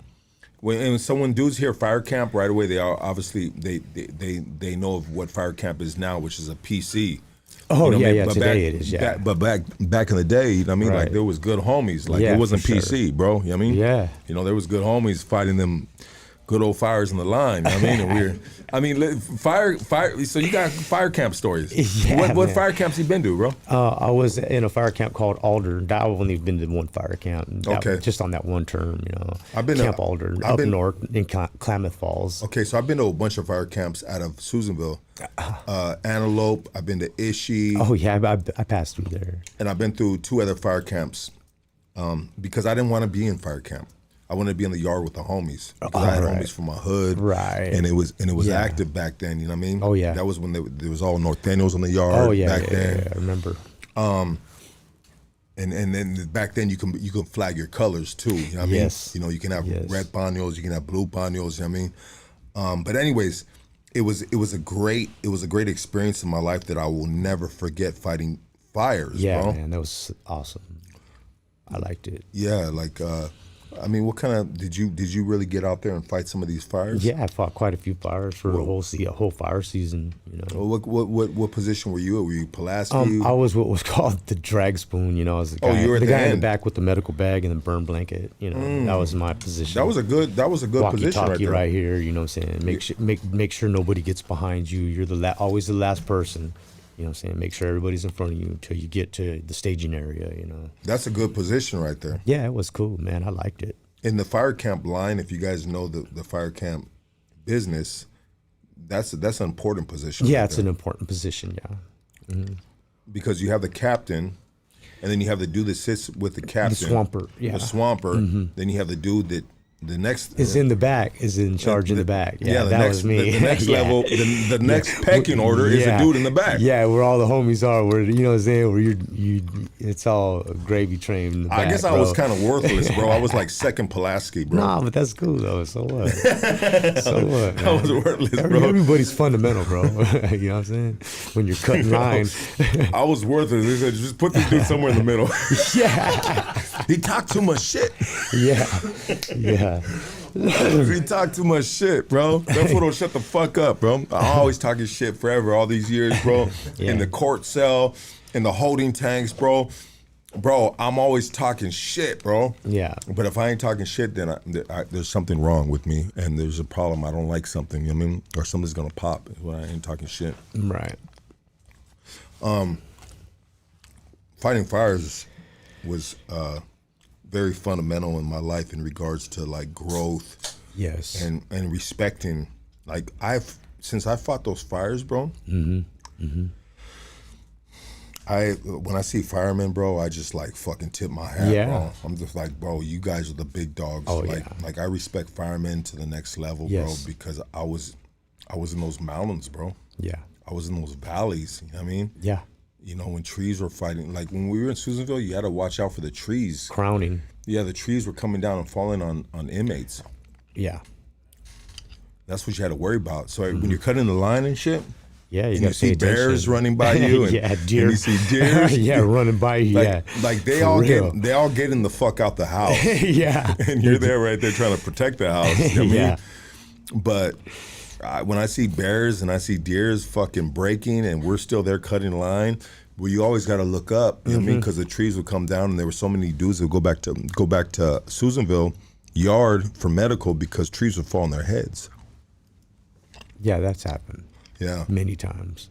And then when you're off, when you're not fighting fires and you're working the grade, Yeah, the grades you either work in beach projects or parks, and you know. like Caltrans shit, right? Yeah, Caltrans. You do. There's different projects that each camp has like a beach project if you're by a beach, parks and recreation, Caltrans. You know, they have different crews go out and do different things for the month, and then after the month's up, they go to you know, if they're doing beaches, then they'll go to like parks and recreations for a month. You know. Yeah, and so with a lot of these, and it's something that maybe some of you guys don't know, man, but what a lot of these fire crews do is they clean up cemeteries, too.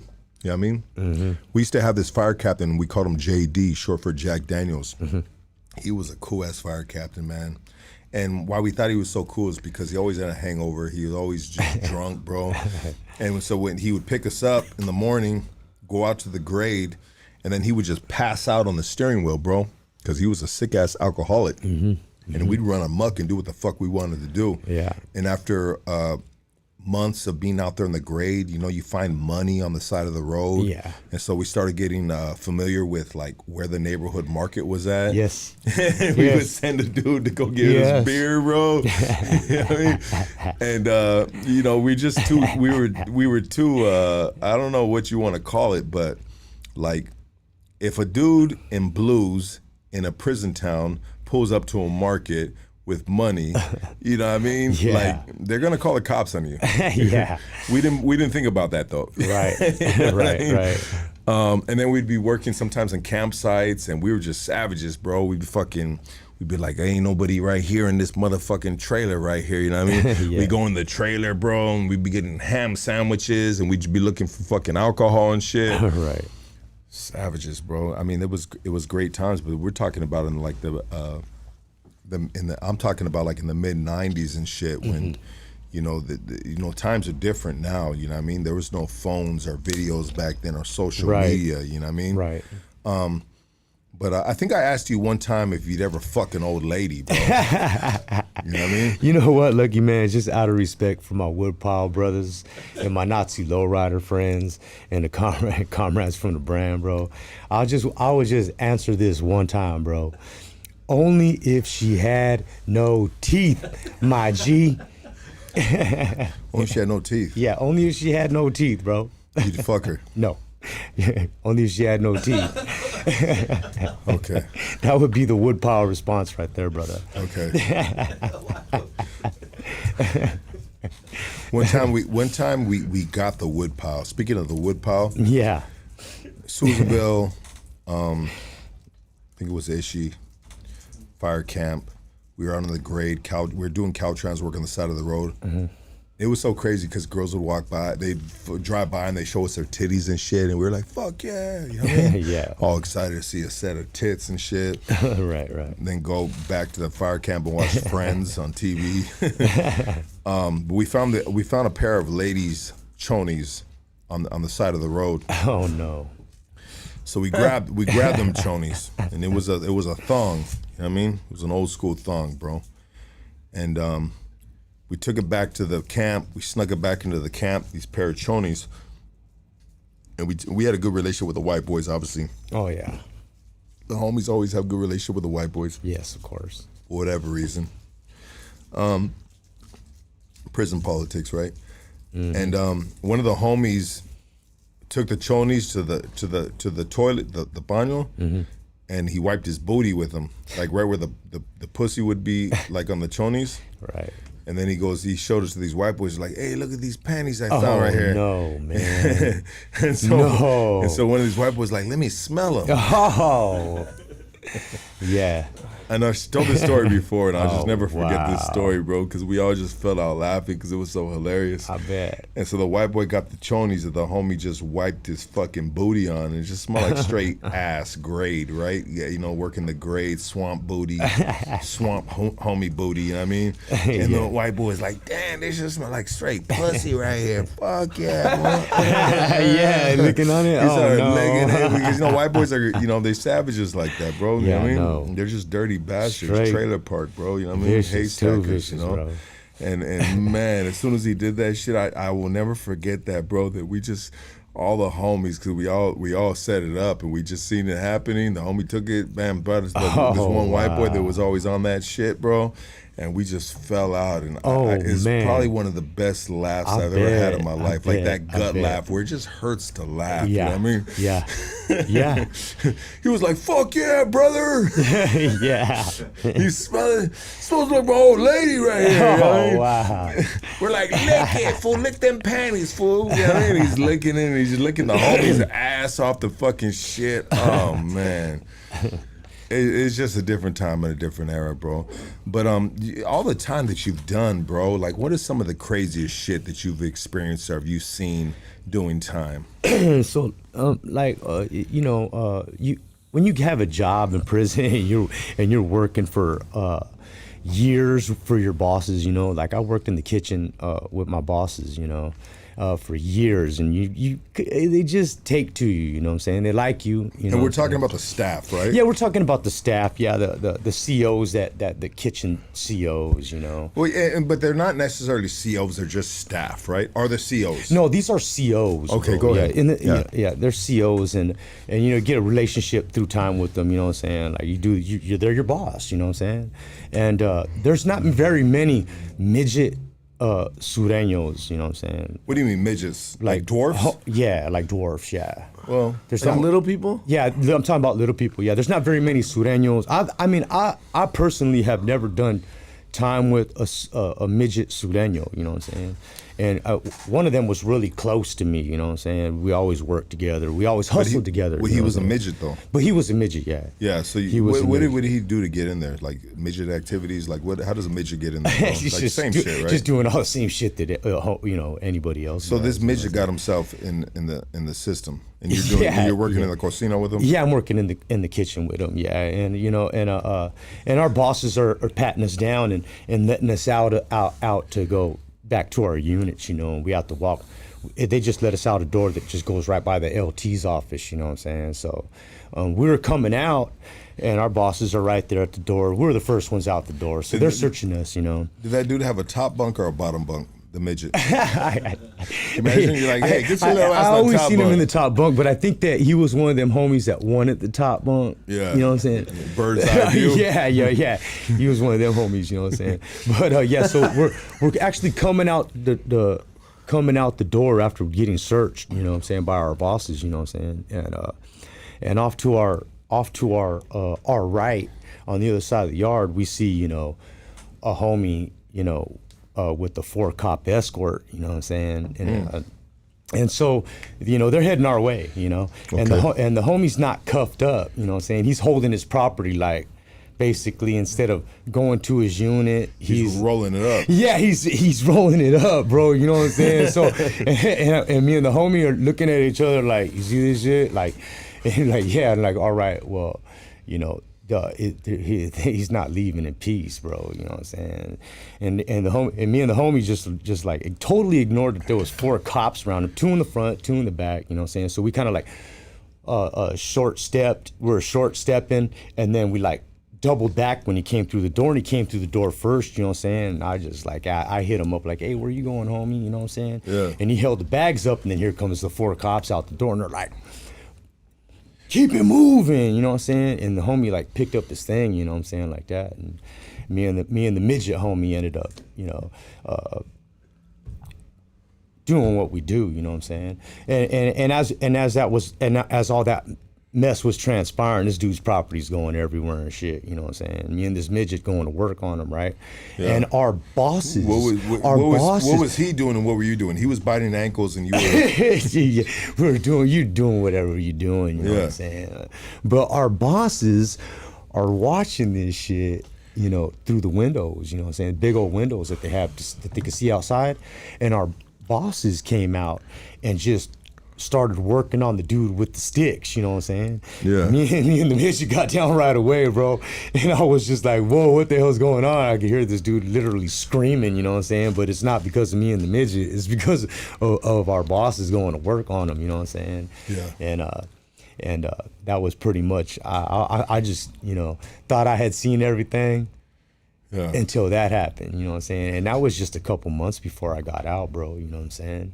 Yeah, that incident. And then our bosses always would secure with the LT's office to pop us out right away, you know what I'm saying? So we would only be back there for like a week, see the DHO is what it's called. You see DHO, and then DHO lets you go, you know what I'm saying? So the bosses kind of had your back. Yeah, and our bosses have us back to work the next day after we hit the yard, so we're already back at work, you know what I'm saying? It's a favoritism, you know what I'm saying? Politics and favoritism. Yeah.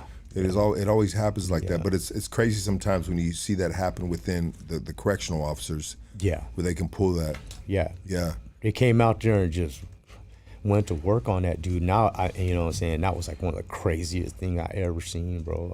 I never experienced anything like that. I thought the 4 cops that were around the incident were gonna start hitting us with sticks. They just got out the way. They just scattered to the sides and was just telling us to get down. And then our bosses came out and just started working the victim with the stick. So that was the craziest thing I ever saw, bro. Because they had love for you guys. Yeah, because we had been there. We've been working for them for so many years, you know. That's really, really, really interesting, brother.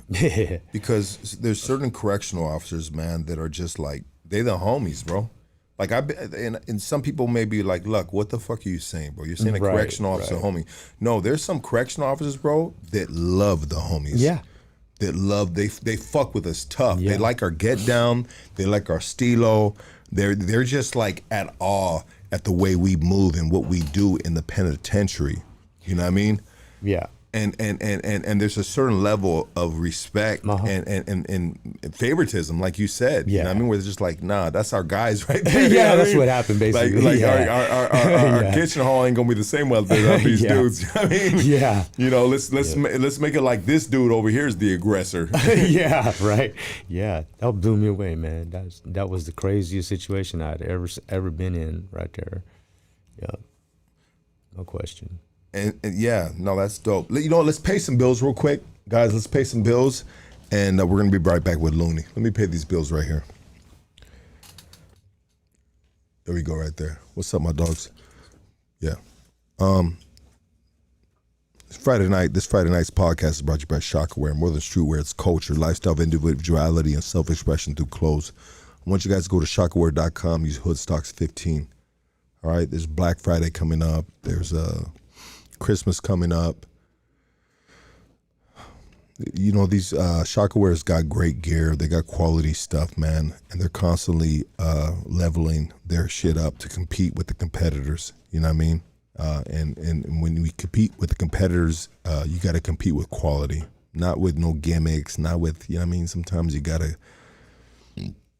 cool video or you got a cool way, an angle. But I think at the end of the day, Shockwear provides quality. Go to shockwear.com, use Hoodstocks15, get yourself 15% off. If you're looking for some good quality cannabis, I want you guys to go to I want you to go to fucking Drip Fits in Whittier, all right? Get you all the latest fits and it will get you some good smoke, you know what I mean? And that address is 13800 Leffingwell Road in the city of Whittier. All right. We're also sponsored by, we just lost a couple sponsors because it's the end of the year and, you know, business is a little tough, man. So how it happens. We're also sponsored by Origin Bakery and Restaurant Equipment. Top quality ovens, mixers, and more at unbeatable prices. Perfect for your next culinary creation. If you need commercial kitchen equipment, this is the spot right here. They're located in South Omani. and their phone number is 626-579-3580. We're also sponsored by Prime Equity Mortgage. If you need a house loan, or you want to buy a house and you need to see where you're at, the homie Andrew right here is going to take care of you. You know what I mean? It's free of charge too. You can text him, you can call him. The number is 626-825-6565. We're also sponsored by Doug Sherrod, KingKongLawyer.com. You know what I mean? That's KingKongLawyer.com if you need a good defense lawyer. This dude is the best of the best. And if you're able to get him on the phone and shit, he'll give you free, just because of hood stocks, he'll give you just some free advice. You know what I mean? Because he knows he's expensive. You know what I mean? And he told me, he said, look, if your listeners call me, I will give them direction free of charge. Where sometimes, you know what I mean, with some lawyers, you know what I mean, they charge you like $500 an hour. It's just crazy. And so we're also sponsored by Art Driven Oscar. You know what I mean? He's down in California. He does great portraits. I don't have his link right here on this shit. Casey, do you have the link over there for Art Driven Oscar? The Instagram link? Yeah, the Instagram link, bro. I had it right here. Let me see. I'm trying to look at it right now. All right, let me tell you. Hold on.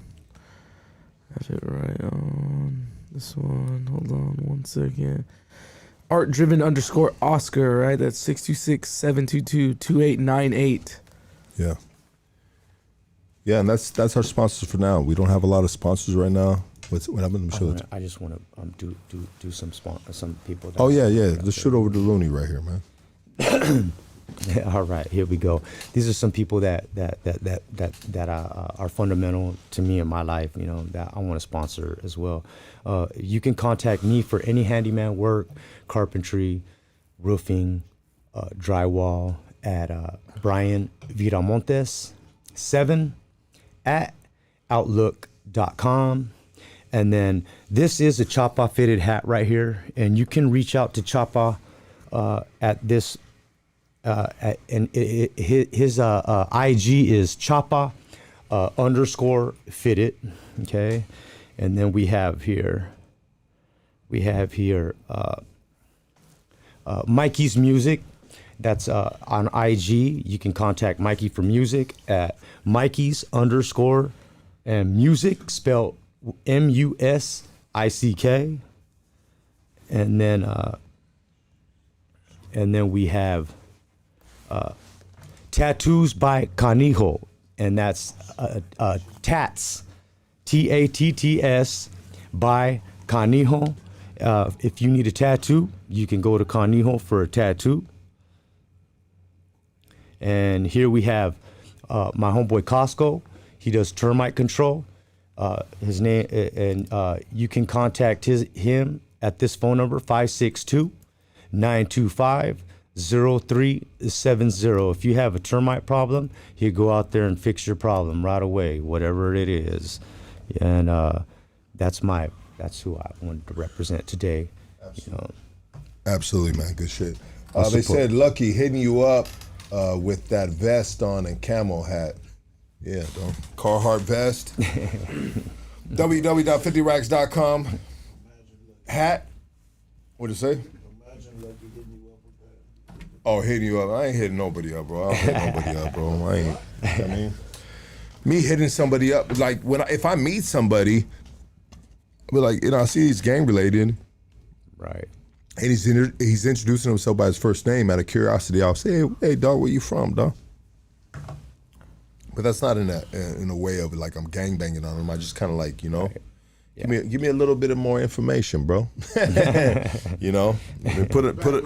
Put a name to that government name. You know what I mean? Yeah. Because sometimes cats will be like, hey, what's up, man? My name is Oscar. You know what I mean? Right. And he's blasted the fuck up, bro. You know what I mean? Right. And people trip because people see me sometimes and I'll be like, hey, dog, where you from, homie? You know what I mean? And it's not on a sense of like, I'm trying to like gangbang on them, but give me a little more information, bro. You know what I mean? Right. Because there's a lot of Oscars, bro, but there might be only one Looney from Hawaiian Gardens. Right. You know what I mean? Yeah.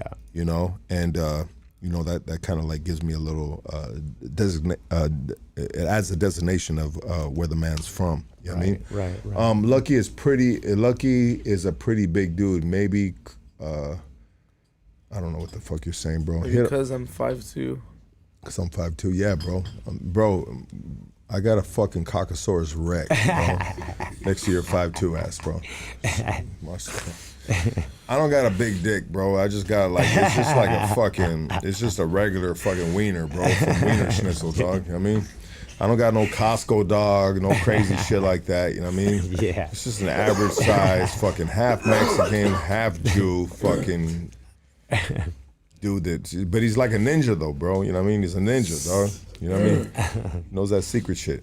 You know what I want to do is I want to open up the fucking phone line so we can talk a little bit of shit with these fucking assholes right here, which I love. I love you guys. You know what I mean? Yeah. You know, I don't want to call you out your name without telling you that Lucky spit shines his leather. What the fuck? Come on, bro. Julio, what the fuck, dog? What's Looney did time with your homie Kiki in Arizona? Bro, this motherfucker can barely read and barely write. I mean, Lucky has diabetes. Not no more. Not no more. Thanks to those epic Vince. Dreamer, right? Shout out to Bambi. Bambi's in the house. That's my girl right there. Shout out to King Julius. What else? Looney, you got a lot of tattoos that got the Looney Tunes on you, right? Yeah. So check out some of your tattoos, bro. You just gotta do something different, you know what I'm saying? Different swag, you know. Looney Tunes, palm trees, and Hawaiian flowers, you know what I'm saying? Representing my set. Wine Gardens, huh? Yeah, till the day I die, man. Stand strong for that shit. You ever go to they got some casinos out that way, no? Yeah, there's a casino, the Hawaiian Gardens Casino. Yeah, it's popping. You ever go there? Yeah, I used to go there, you know. A lot of Asians there gambling, right? Yeah, a lot of Asians from Orange County, Garden Grove are right there, you know. Definitely are. Yeah, I'm getting ready to move, bro, and I'm thinking about maybe Uptown Whittier or maybe Pico Rivera, maybe Montebello, you know, maybe West Covina too. I've seen some houses in West Covina. Nice out there. Yeah, right? I'm getting ready to move, dog. You know, I mean, to a right. bigger crib for my kids because I have two of my girls that are in a 10x10 room and they're 9 and 10 years old and they're at a point in their life where they're becoming independent. Just independent, you know what I mean? Like they're not babies no more. Right. These are girls that are growing and they have their philosophies in life already where sometimes one's philosophy doesn't concur with the other's philosophy. Right. And one philosophy can be like, I like to keep my room clean. And the other philosophy can be like, I'm a fucking pig. I don't clean my room, you know what I mean? Yeah. So that creates fucking animosity, you know what I mean? That creates friction. So we're in a small house right now. We're in a 1,100 square foot house where I have 3 girls and then me and my lady. It's a 3-bedroom. So I'm getting ready to move. I might be moving to fucking, I was looking at Uptown Whittier, man. I was looking at Pico Rivera. I'm looking at Montebello too. You know what I mean? Let me know when you need help moving. I got my work truck and I got a trailer. I can haul all that shit out of there real quick. You know what? You don't know who really loves you until it's time to move. Yeah, I got you, bro. Don't worry about it. Moving is I move next people. level, Hey, bro, bro. I move people all the time, Lucky. No worries. Jeez, I got have you ever dog. seen Lucky's house? I got you, You're gonna dog. be there for weeks, Looney. Doesn't matter, bro. I got a work truck, bro, with the trailer. Well, you need 8. I need what? You need 8. It's just got to do more runs, bro. That's it. Hey, so we got the phone number up, and my house is a lot cleaner than it used to be. And I wouldn't say necessarily cleaner, but I'd say less congested. You know what I mean? It used to be super congested, and I just like, you know what? This house is too small for all this shit. Like I had my office in the living room. Where I did packages and stuff, you know what I mean? And it's just like, dude, this doesn't work right here. Like I had my clothes in the bedroom where there's this tiny closet, so now I have my clothes in the garage, bro. We've really outgrown this house, and believe me, this house has been an absolute blessing. But you know, there's levels in life where sometimes you need a bigger house. You know what I mean? Yes, Because of your course. kids are getting bigger, and me as daddy, you know what I mean, as the father, as the provider, you know what I mean, I need to provide them adequate space. Yes. You know what I mean? And luckily, I'm smart enough, I'm driven enough, I work hard enough that I can make that happen, bro, where I just be, if I was like a pussyfoot ass fool, dog, I'd just be like, this is all we got, and this is all we're gonna ever have. And you need to deal with this shit. And sometimes life is like that. And maybe it necessarily doesn't need to be labeled as a pussyfoot dude, you know what I mean? Right. But you know what I mean? I'm a fucking, you know, you made a certain way, you know what I mean? You're gonna provide a certain way, you know what I mean? Right. And you wanna provide a certain way for your family. Of course. You know? You know, especially your girls, because if you cut your girls short, then they're gonna cut their quality of man short in their life.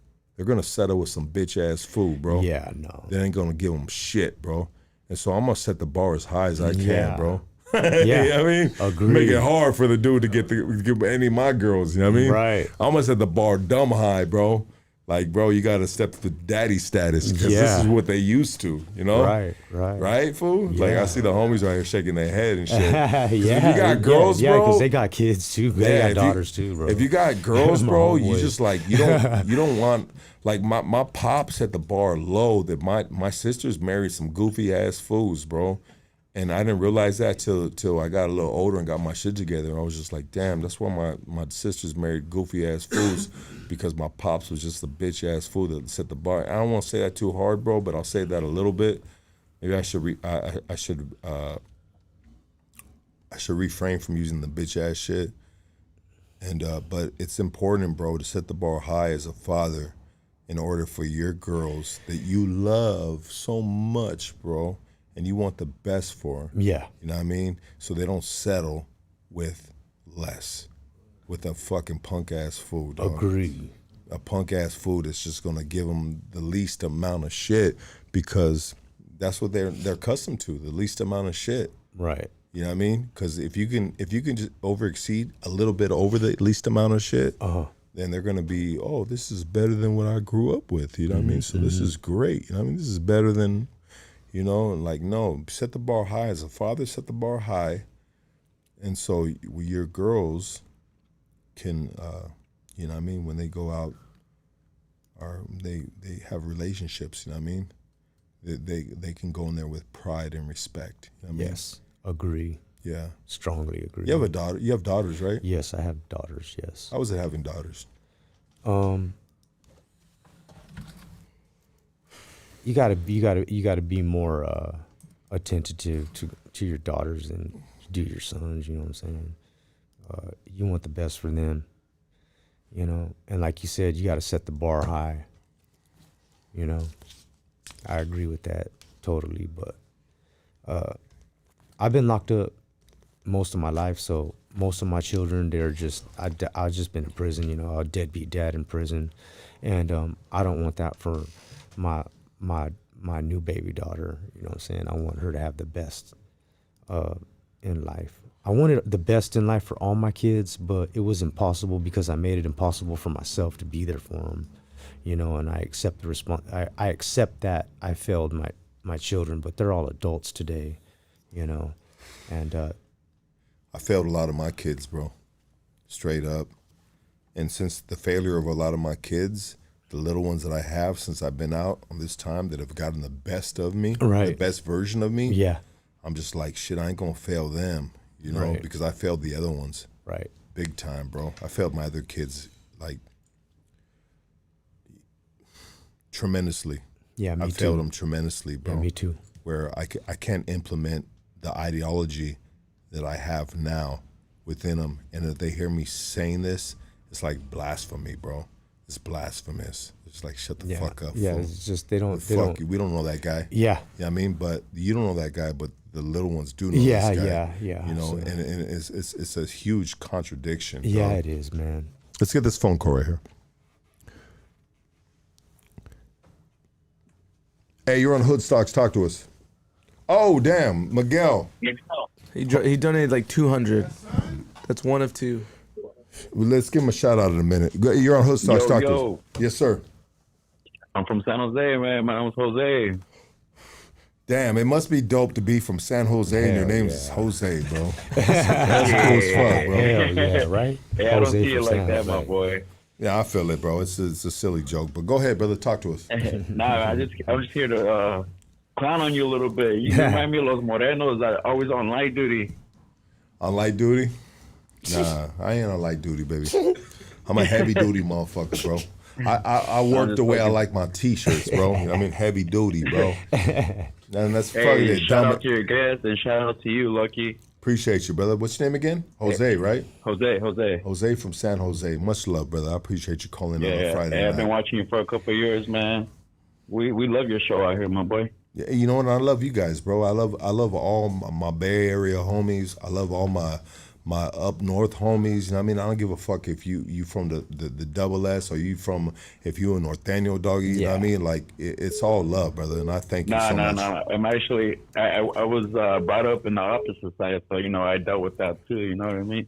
It's all love, bro. Like the great it's all shooter, love. like It's the all great love, yeah. like the great shooter once said on this podcast, is he said the Norteños are the other side of the coin, bro. You know what I mean? Yeah. Hey, we're all raza. Yeah. At the end of the day, bro, if you accept me or not, bro, half Jew, half Mexican, bro. I you know what? I like to consider myself more raza than Ashkenazi Jew, bro. You know what I mean? Because when I'm around the Ashkenazi Jews or if I'm around whites, bro, they look at me, they're like, shut the fuck up, you a fucking Mexican, Yeah. bro. You know what I mean? Yeah. Like straight up, bro. They don't accept me worth nothing, bro. Yeah. You know, You so like Hey, shout out to you, Lucky. Shout out to your guest. Hey, and shout out to Casey. What's up, Casey? What up? What up? Hey, all right then, man. I won't take up too much of your time. appreciate you, brother. Thank you for calling in. Hey, you're on Hood Stocks. Talk to us. What's up with K9? K9, man. That fool's blowing balloons right now, bro. You got a job at a circus. Real, dog. I thought he was gonna come out and change. Seen his fucking stories, ballooning it with fucking 12-year-olds and shit. Did you see that, fool? Like, come on, dog. Did you see that? Be doing better. Did you see that, though? When Kind of sad, fool, but I mean, when I seen that, I said, when I seen that, I commented on his story and I said, damn, bro, you're gonna burn out the last 3 brain cells you have. I mean, it's sad to see. Hopefully, you could. I can't do nothing about that. It's nothing what I can do, bro. It's nothing. I can't do nothing about anybody, bro. I can only do about myself and people that want what I want. You know what I mean? Like-minded people. Right. All right, buddy. Much love. Appreciate you, dog. Oh, shit, we got fucking Ozzy. Ozzy, what up, brother? What's up, my boy? How you doing, dog? Talk to us.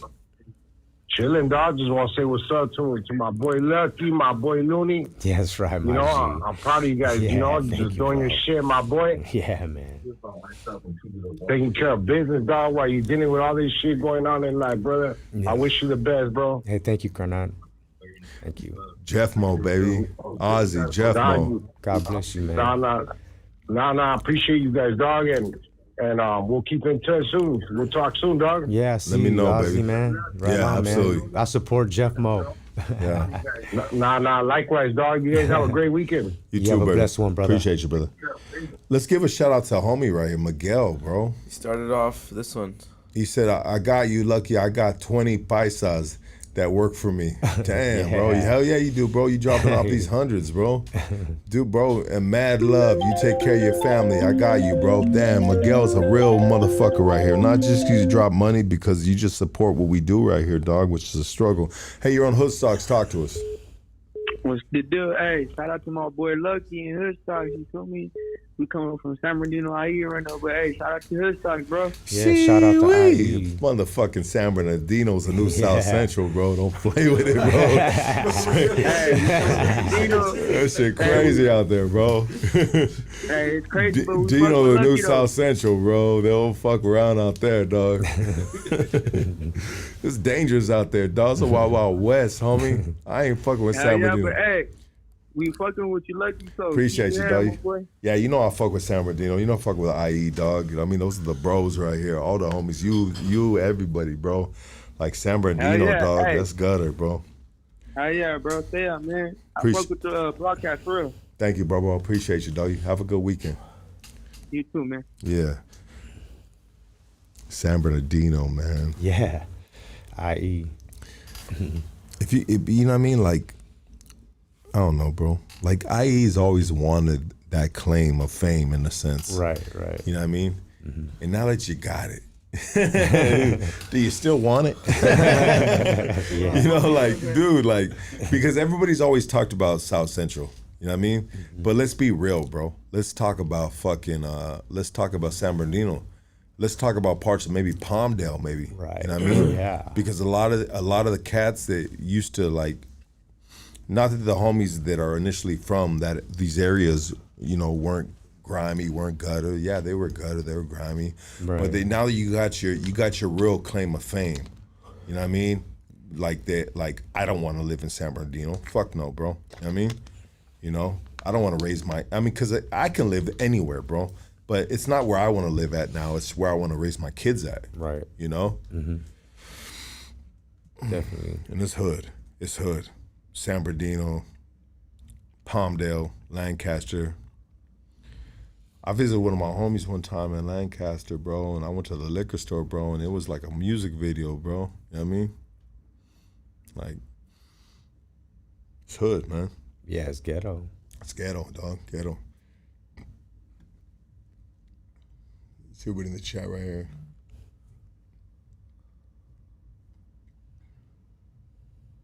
Appreciate all close to 500 people tapped in right here on a Friday night. We got a big year coming up. We got Droops back. We got K9 back. We got Loca from Cuatro Flats. We got the homie Looney, Hawaiian Gardens. We really got a serious roster of individuals. And I have people reaching out to me for interviews right now. Right. Like mad interviews, bro. Like good interviews that I can post out at the end of the year, but I'm not doing it, bro. Right. You know? And I don't even tell them that I'm not doing it. I just I'm kind of like not following back with them, which kind of sucks in my behalf. Right.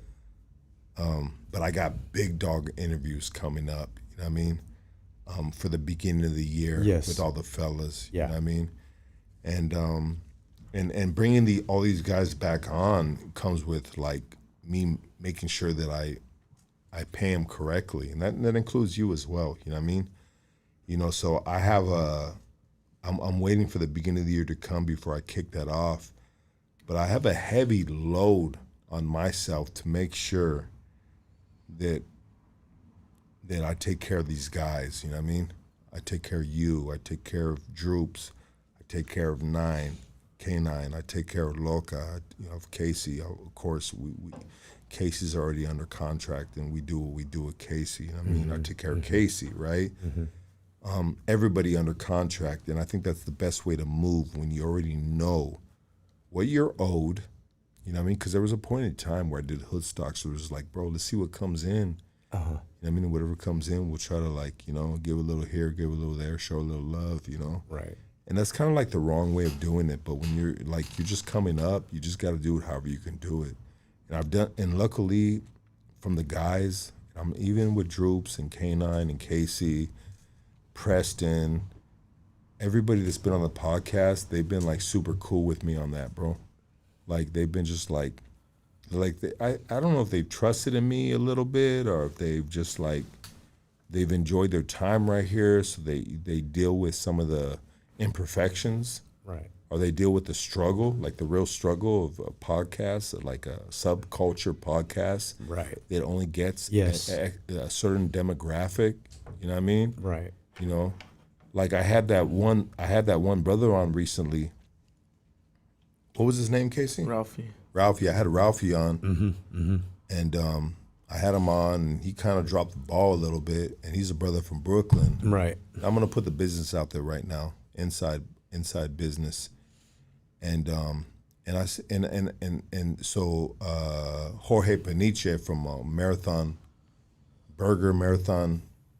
Nipsey Hussle's company. Yeah. Said, hey, give him a try. You know what I mean? And I wanted and I gave him a try, and then I you know what I mean? He kind of dropped the ball a little bit on the podcast and what he was supposed to do. Right. But I still said, hey, I'm gonna take care of you, and we're gonna do what we do. You know what I mean? And I said, I'll give you X amount of money. Well, he counter offered me on a different amount of money. And it's just like, bro, you didn't see what your interview did? Your interview only did 4,000 views. Like, how you feel like you're in the leverage to counter offer somebody, you know what I mean? Right. So sometimes people don't really understand it, of what the business is, you know what I mean? You know, don't look at the subscribers, look at the views. Because the subscribers is old money. You know what I mean? It's like an old 84 or 2000 Mercedes-Benz you bought back then when the money was good. Like, you see the car that it's in, but it's an older model, bro. Right. You know what I mean? The subscribers are old subscribers. It's old money. It's not current money. The real money is the views, which is the views is current money. Right. So if you can look on the podcast and see what the current views are, then that can gauge you on where the podcast is at financially. You know, don't look at the subscribers. It might say 250,000 subscribers, Right. which we have, Right. close to. You know what I mean? You look at the views, and the views will gauge you what the platform is really doing, you know? And then I get sponsors, you know what I mean? And the way I like to work with sponsors is sometimes we barter. Sometimes it's not cash, bro. Sometimes it's product. Sometimes it's this. Sometimes it's that, you know what I mean? Like with I'll be straight up, like Origin Bakery Equipment, he was just like, hey, look, but I will be with you. I still want to be with you, this and that. I said, bro, give me a taco cart, bro. That's what I told him. I said, give me a taco cart and we'll work the next 6 months, bro. He got me a taco cart, bro. I got a taco cart at my house that's been used one time. Really? You know what I mean? Yeah, if you're needed, let me know. I want to make tacos, man. Bro, I got it, bro. Right there at my pad, man. I got you, bro. I'll give it to you, bro. Oh, like, shit, man. Me and my girl been looking all over for bro, I grills got and all one, bro. that No, shit, I got it, bro. Like, talk to me, bro. Wow. Like, I barter sometimes with sponsors, bro. blown Like, away, I'm like, bro, like 6 months, bro. I got you, dog. Just give me this taco cart that I like right here that has the grill and then it has the three ports for steamers. Like, I got that brand new. I only used it one time. Ask my You cousin. see, right baby?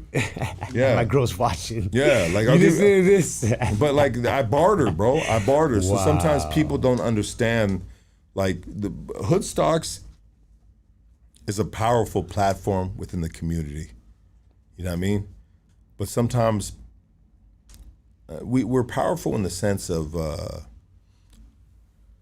who we are as individuals. Like, if everybody can get paid for who they were as an individual, like, it would never amount to the right dollar amount. You hear what I'm saying? Yes. You know what I mean? Because there's a lot of good homies in the neighborhood that have done great things, and they're like good homies. Like, you'd be like, that's a good homie right there. But how much does he have in his pocket? Like, how much is that him being a solid homie in the hood benefit him financially? Right. It hasn't benefited him nothing. Right. You know what I mean? Yeah. You know, and that's just real life, bro. Like, so we kind of like fall in that line of just like, oh, it's a solid platform that deals with only solid individuals. Exactly. It's got a great name. Yeah. It's got a great name, but at the end of the day, it's a number game. Right. And if the numbers ain't through the roof, then you fall. You kind of like, I wouldn't say like die on the sword or fall on the sword, but it's just a give and take type of thing. Right. You know, like I go any borough. I don't want to say borough because it's an East Coast thing. I go into any neighborhood. Right. In the city, bro, and I get love. Of bro. course. Mad love, bro. Oh, yeah. Mad love. And that's sometimes that's worth more than money. You know what I mean? And that's great, bro. You know what I mean? Like I get love. What up, love? Bop, bop, bop, Yeah. whoop, this, that. You know what I mean? Yeah. And that's great. But that doesn't come with monetization, you know what I mean? But we strong with the streets. Right. And I like that. And sometimes we may not need all that money. Right. Maybe the little change that we do, the little that we do within the community is greater than a dollar amount. Right. And that's what I've come down to, bro. We're the most powerfulest podcast in California, streetwise. Of course. Financially, no. Right. But streetwise, nobody can compete with Hood Stocks, bro. Right. Respect-wise, recognition, all that good stuff that maybe a soldier wants to have, we got that. Yes. You know what I mean? But don't come ask us for a loan. Yeah. And it's just real Right. shit. It's just, it is what it is, bro. You know what I mean? Like, we're gutter podcast, bro, that gets mad respect in the streets. Like, I'm in the streets, bro, like, everybody, like, what up, Luck? But if I go to Hollywood and shit, they're like, who the fuck is this guy? Right? Yeah. You know what I mean? So, Yeah. it's all good, bro. I like that. And it took, not that it took me a long time to like it, but it took me a long time to, like, you got to accept it.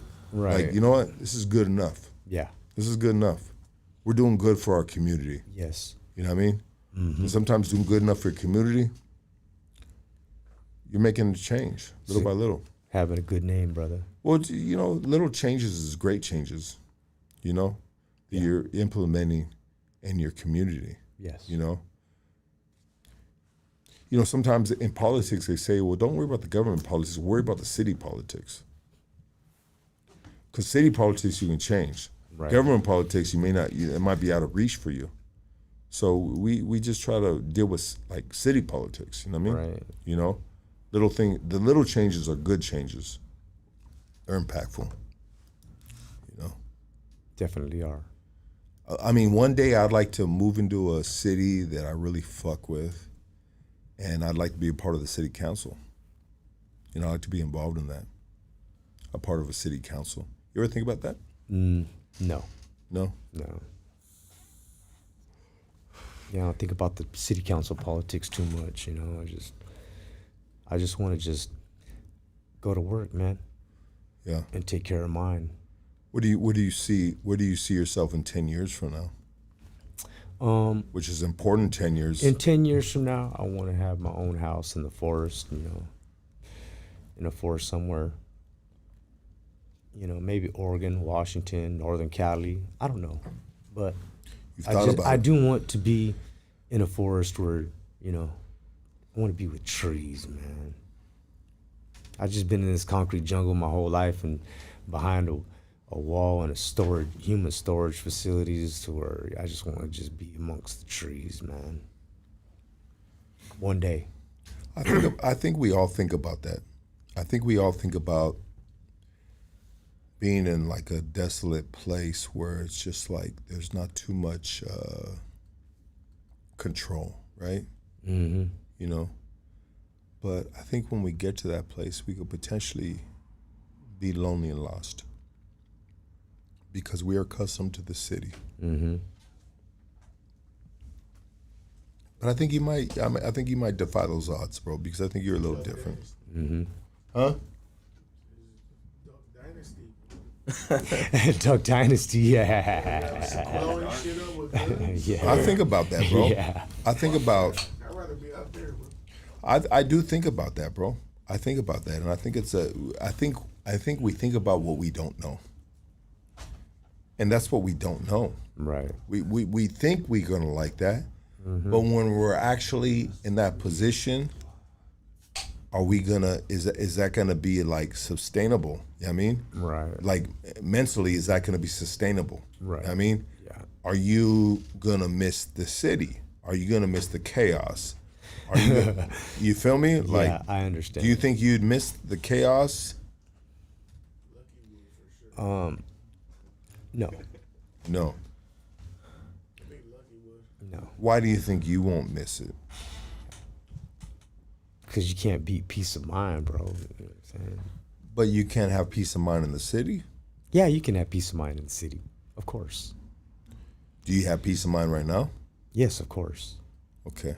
Yes. But you're striving for a different level of peace of mind. Yes. Yes, a more serene surrounding. You know what I'm saying? We don't have to worry about stray bullets going into our house and shit. You live on a boulevard where you would potentially have to worry about that. Yeah, boulevard and an alley behind us. Across the street, maybe a motel. Yeah, there's a motel. There's a couple of them across the street. Yeah, so I know where you right. live at. I'm not trying to put him on blast where he lives at, but I'll paint a picture that the homie Looney lives on a main boulevard. You live on a commercial property. Yeah, I live on a commercial property, yes. Where there's no houses around you. No, Well, maybe on the back alley. I have no neighbors. I have no neighbors. There's like an apartment that's behind the clinic where I live, you know. Yeah. In apartments in the alley across from me. Those are my neighbors. the people across the alley from where I live. You know, those are my only neighbors. But you can potentially, maybe if you got out of there and you got into just a regular neighborhood, you can maybe feel a little closer to the forest or something. Yeah. I mean, I think we all strive for that in a sense. Right. I think when it comes to those type of settings, those type of environments, those type of rural settings, we think that, I mean, we're trying to get disconnected. And it's a disconnect in a sense, right? Right. Like, but are you prepared for that? Are you mentally prepared for a desolate place? I mean, would your kids want to be in a desolate place just because you're in that mind state? Right. Would that be good for your kids? Yeah, I'm not sure about that, but I would make sure that they were older and not on their way. You know what I'm saying? Because it could potentially be a selfish thought, but sometimes we got to do what we got to do for our family. Let's get this phone call right here. Right. Hey, you're on Hood Stocks. Talk to us. Hey, what's up, Lucky? What's up, my dog? What's your name? Where you calling from? JV from Little Rock. What's up, doggy? What's up, man? I just had a question, man. Well, first of all, fuck you, Lucky. Appreciate you. Love you too, baby. And just a question. What's up with K9?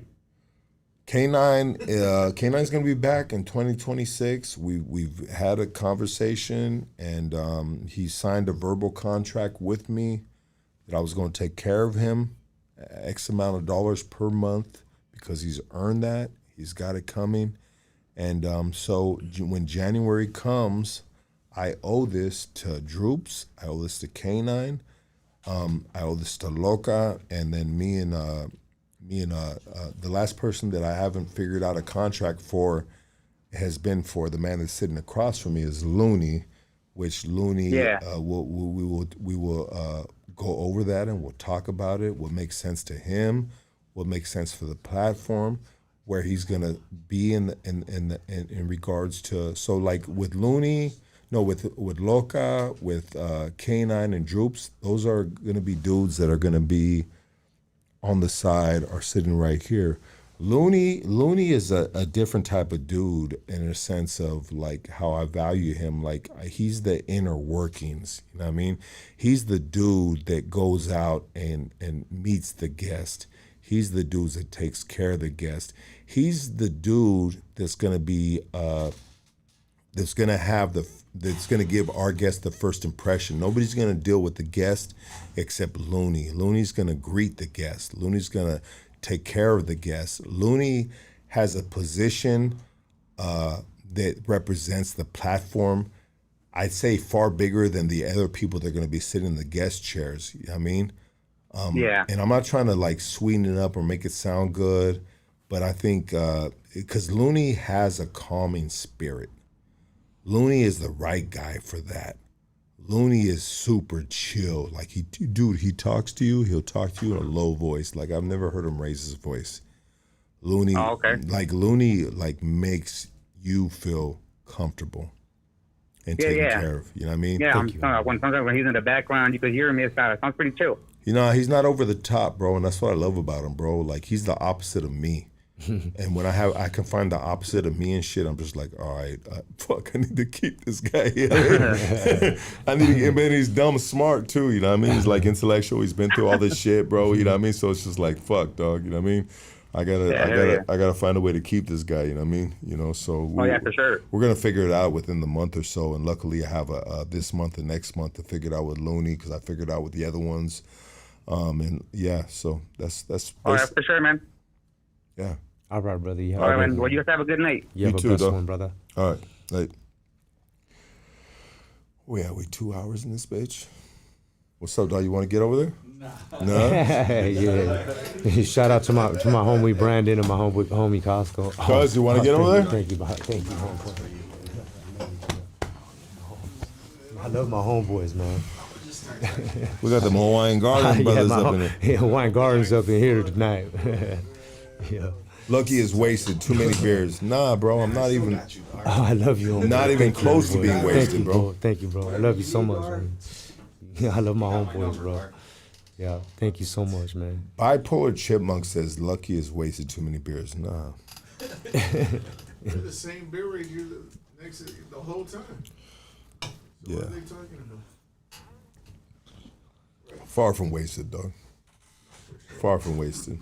Don't give them so much shit, because then they should go off the chain. I feel really leveled right now. Lucky, I need a spot next to Casey. Everybody wants a spot next to Casey, man.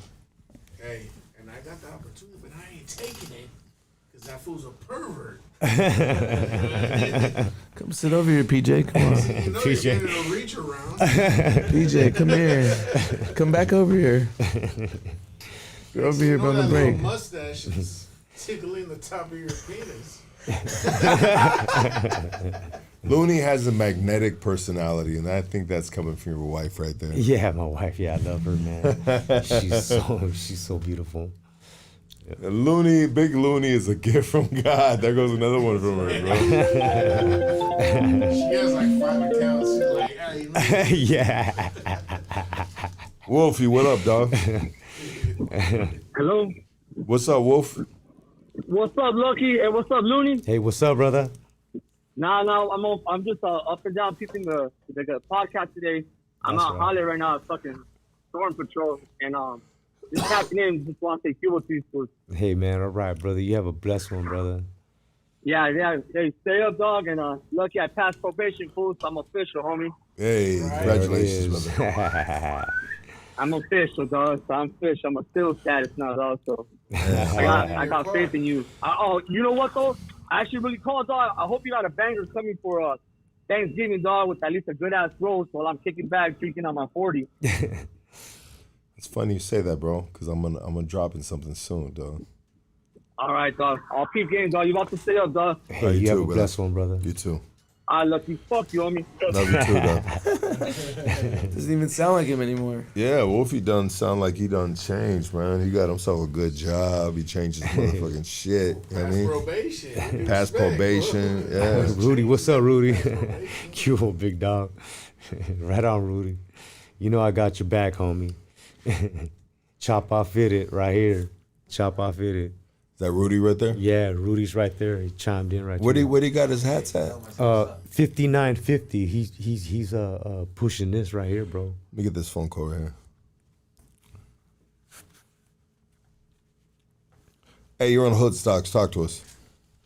Hey, what's going on, dog? It's me, G-Mo, from Yuba City. What's up? What's up, dog? I wanted to send my love, dog, and my regards. I just hopped on this motherfucker. I seen that you guys were doing your thing. I mean, I just wanted to fucking tap in and show love. I mean, I think I seen the homeboy right there in the khakis before, fucking I just wanted to send my regards. I think one of my homeboys might have been on he was on your podcast, my homeboy Cookie Monster. A lot of fucking, yeah, I just wanted to send my regards on me for his first time he calling in. And yeah, bro, I respect what you're doing, big dog. Appreciate you, brother. Thank you, dog. Yeah, most definitely. You guys have a good night, dog. You too, bro. One, brother. So it's raining right now, bro. California don't get a lot of rain, man. And when it rains, bro, we just like we're kind of like we like it. Yeah, yeah, I do. No, it's for sad. sure. We like it, man. It's just like the rain comes down and it's just like the kids are tripping. You know what I mean? Like, oh shit, it's raining outside. Like it's so weird. Like having California kids opposed to like kids from other states where it snows and right. They get all kinds of like tropical weather. Days off from snow, getting snowed in. Yeah, like California, man, when it rains out here, man, the kids are just like ecstatic. They just look outside and they see the rain because they're just used to seeing sun, man. Right. Rain is fucking, it's dope. It's amazing, man. Yeah, I love it, man. Yeah, it just makes you feel like, makes you maybe pulls you towards wanting to be in a more like forestry area, right? Yeah. Yeah. You ever been to Someday. You ever been to Big Bear? Oh yeah. I was just moving. My boss's unfortunately his mom passed away. She lived out that way, and I just moved my boss's all her stuff to wherever whatever location that he wanted it sent to, So I just was out that way, yeah. Big Bear's about 2 weekends ago. Yeah, Big Bear's dope, bro. I love Big Bear, man. Yeah. It's what we get away from, like when we want to get out the city. Like Big Bear's a big. It's a city where we just like city people get away from. They go out there and they spend their hard-earned dollar out there in Big Bear. Mm-hmm. Yeah, let me get this phone call right here. Arizona, right here. Hey, you're on Hood Stocks. Talk to us. What up, Lucky? It's your boy Rooster, homie, from Tucson. Rooster, what up, dog? You talk to us. What's going on with it? My T, shit. What's going on with it? The homie Brian. What's up, G? All right, bro. Solid ass vato right there. Gracias, homie. Thank you. Mucho gusto. Hell yeah. So now I've been following you on Instagram and shit, and fucking shit. I respect what you got going on for sure. Thank you, bro. I appreciate that. And Lucky too, man. Shit, you should keep your fucking hair, dog. That shit looks pretty tight. Yeah. Hey, does your girl be pulling on that shit? Don't lie. She did the other night. His hair, bro. His hair is fucking ridiculous. That's what shows you need to keep that shit. You gotta keep it up. My girls don't like it, bro, because they're like, they used to see me with a bald head. Like, I picked up my daughter Liana today at school, and I was waving her, and she was like, I didn't recognize you because of your fucking hair. She didn't use cuss words, because of your hair, you know? Yeah. So she tells me to cut it. But it's not super thick, bro. It's actually like, it's thin, dog. It's thin hair, you know what I mean? It might transpire as being, huh? Your tattoos make your hair look thicker. Maybe, bro. You know what I mean? But I look at it sometimes in the sun, and I'm just like, and you can see the like scalp underneath through the hair, and I'm just like, damn, dog. Like I make fun of dudes like that. You know what I mean? You know when you can see the scalp, you can see the scalp through the hair. It's like, bro, like give it up. You know what I mean? Hell yeah. Nah, shit looks good though, dog. Shit. I had to call in. I had to call in for a minute. Been a little busy and shit. That's good, dog. Busy. Sometimes being busy is good, dog. Oh, hell yeah. Shit. Damn, fool. I've been watching you on the TV right now and you fluffing that hair up like a motherfucker. That's crazy. Fluffing it up. I'm lucky I got my blow dryer. I had to get a hair dryer, bro. Sometimes I'll just be blowing that shit, bro. I start drinking and shit, and I just start blow drying my hair out of nowhere, bro. Hey, my prima said you look pretty, dog. She's looking at you on the TV. Tell her to holler at me, dog. Send me a little booty pic or something. You know? I'll send you the information. I'll just fuck it with you, bro. Don't send me no booty pic, bro. You know what I mean? Shit. Yeah, that's the hair right there, bro. It's fucking ridiculous. I mean, I was thinking about cutting it today because my daughter was talking shit. Looks cool, dog? It looks good, man. Yeah, it looks good.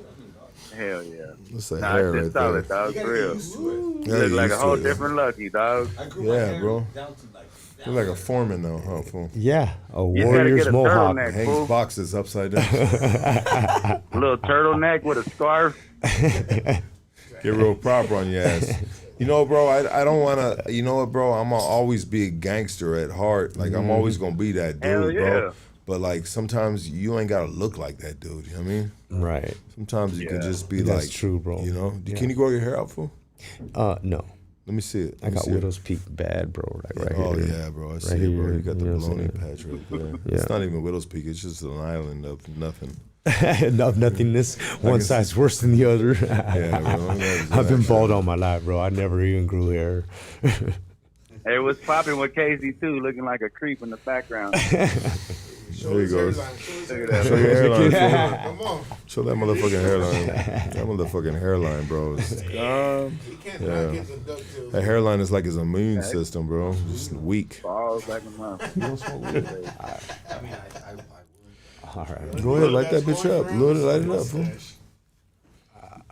You want to light it up? All right, y'all. Shit, I'm going to let you get back to it. I'm going to tap in. I'm about to start working right now. Lucky. I love y'all, man. Love you too, dog. Oh, weird ass looking fool.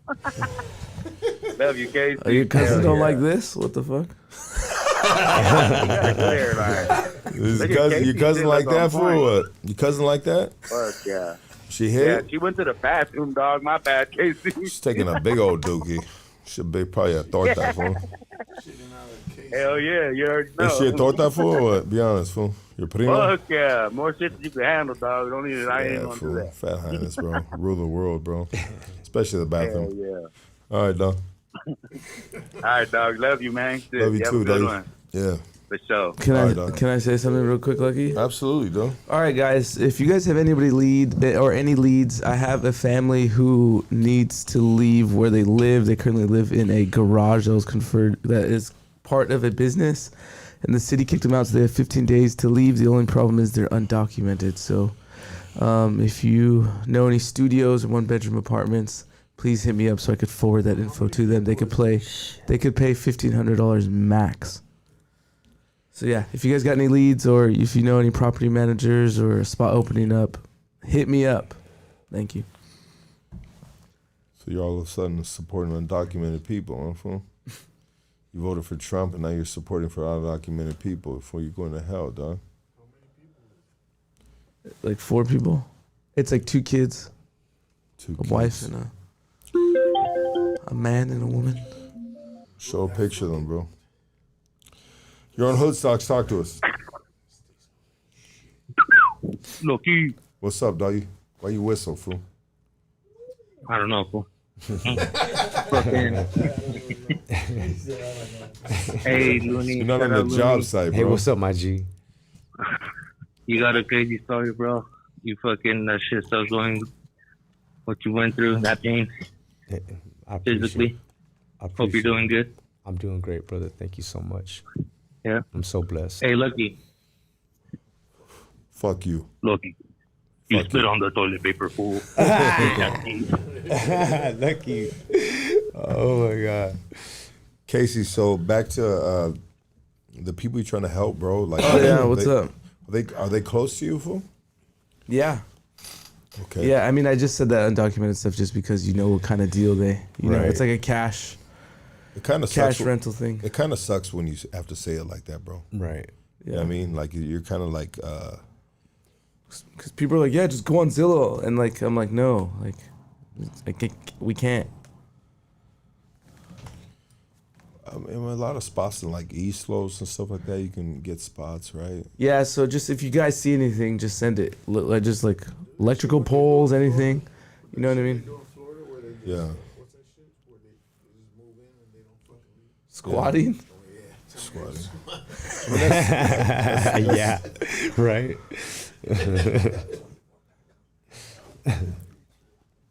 Yeah, that sucks that families are going through that, and I hope that if anybody has any links, man, they reach out to Casey and help that family, man. You know? It's the end of the year, man, and people are going through some shit. Right?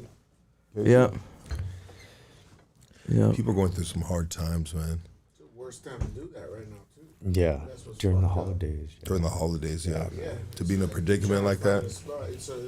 Yeah, that's a bad situation, man. Shit, we need somewhere to stay. Fuck the presents. Yeah, bro. To What like we gonna say? during the holidays. We got to do something for Thanksgiving, man, with the platform.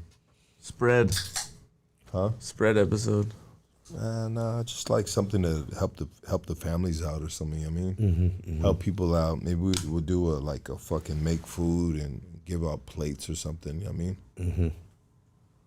Yeah, it sucks, dog. There's people that are like in those predicaments. You know.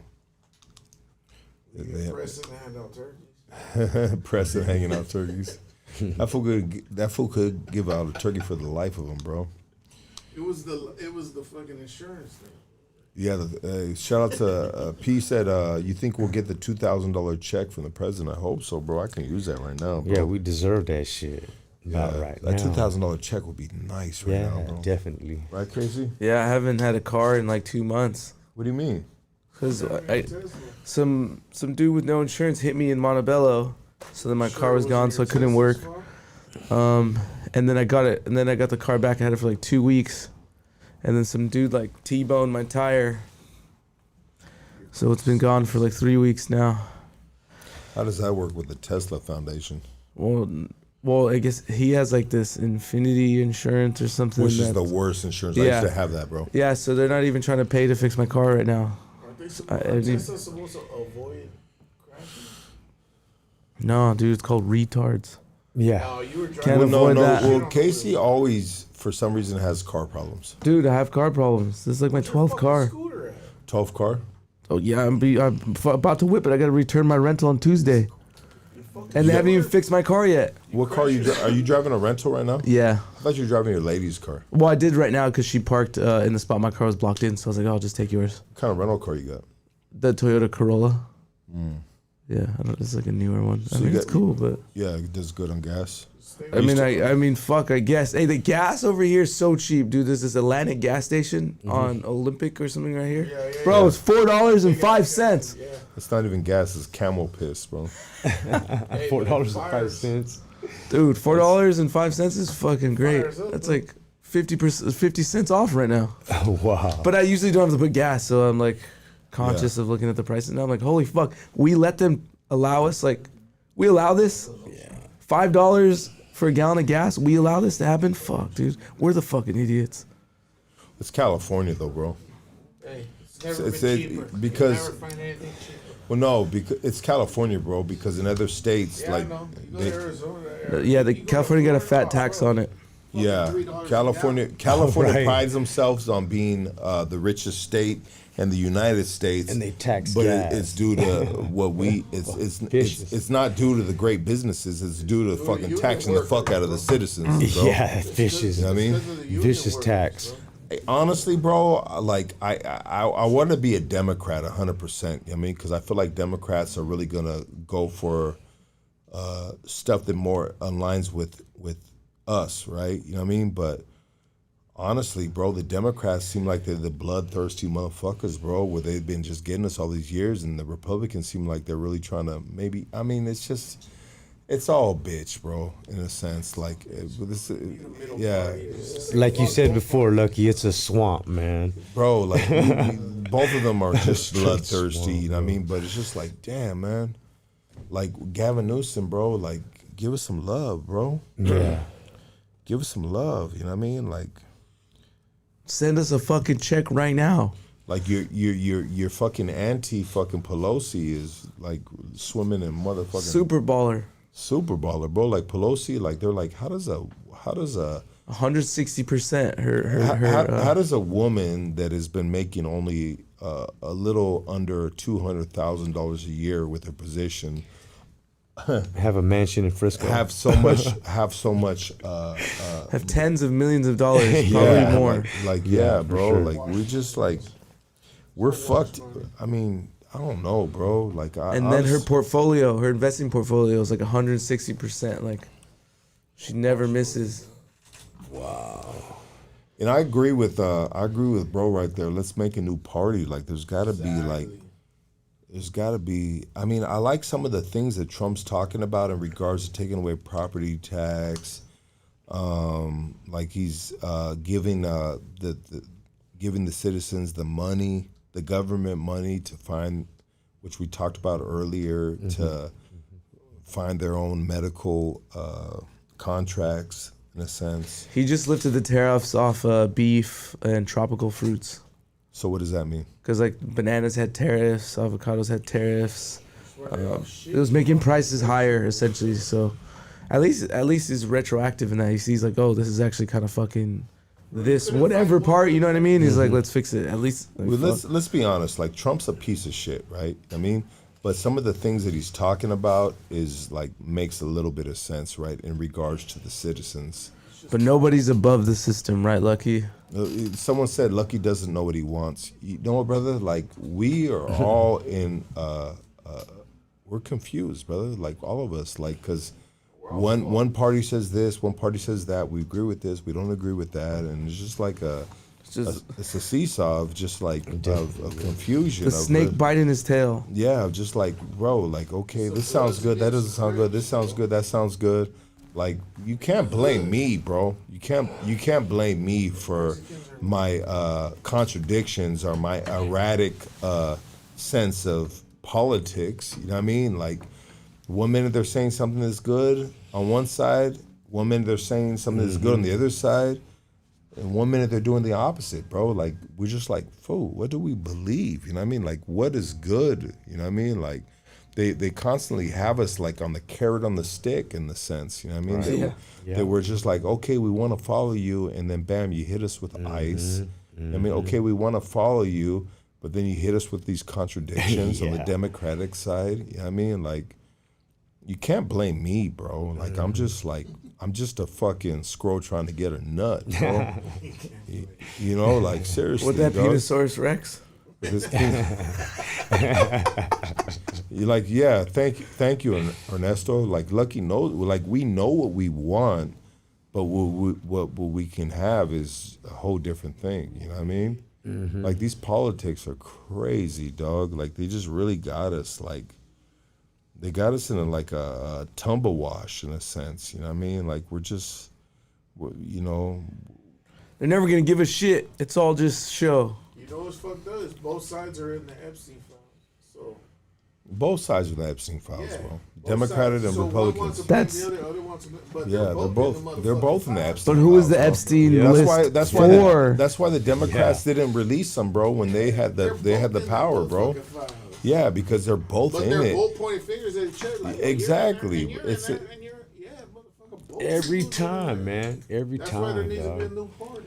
Fuck these fools. Well, but it's still whoever's controlling that Epstein style list is basically blackmailing people, is honeypotting people. That's what so they say.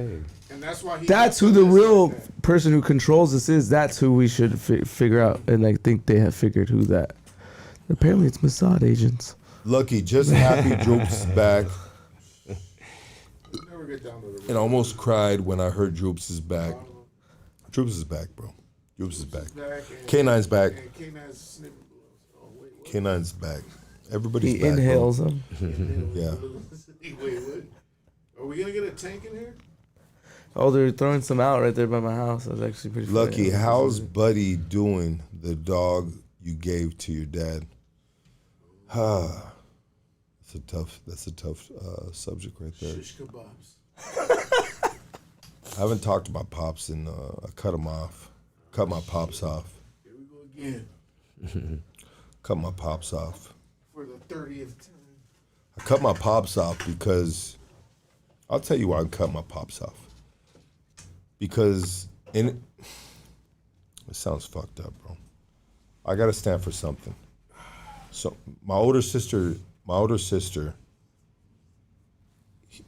that he's I don't want to talk about this. I ain't gonna talk about this.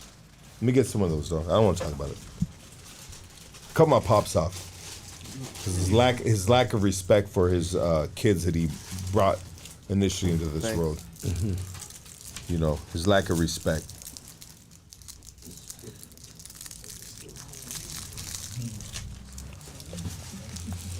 I have to call and apologize to Droops. I called him all kinds of names for being with Teletubby.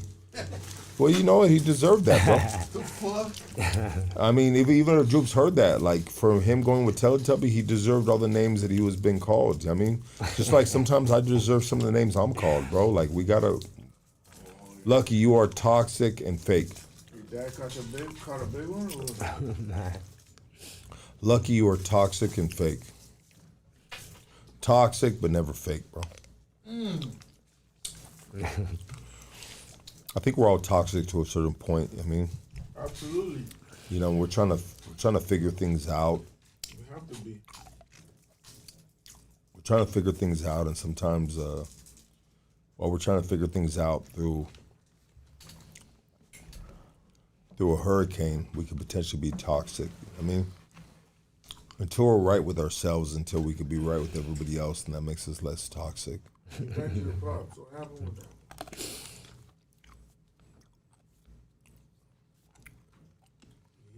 Lucky got to shave the head. That's him. Got that.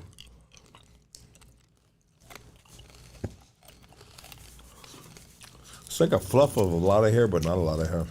Hey, if Avato said that, that's weird because that means that fool wants to rub your head. It's like it looks like a lot of hair, but it's less hair. Lucky, do you know Micho Rizzo? You fucking faggot, shut up. Lucky, tell my doggy I'm here watching. Happy from Hoodstock's the realest. We the realest for sure. That's easy though. I mean, for the good and bad. Like, it's easy to be the realest, bro. Right? No, it's so easy to be real, bro. You know how it's easy to be real? Like, be yourself. Shoot from the hip. Tell it how it is. Yup. Don't dodge the bullets, bro. Even if hit you square in the eye, you know what I mean? Like, you gotta take it, bro. Tell Blue Dildo that.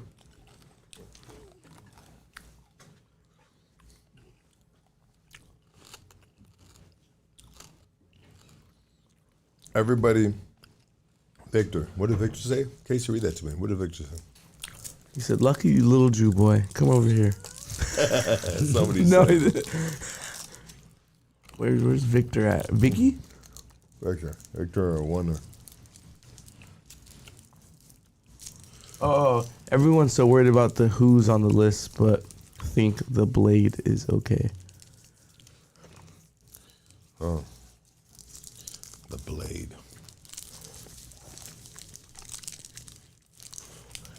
I think we done our deed right here. Does Lucky use just for men?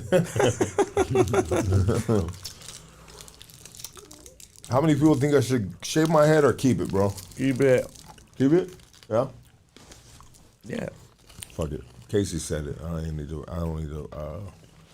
need a poll.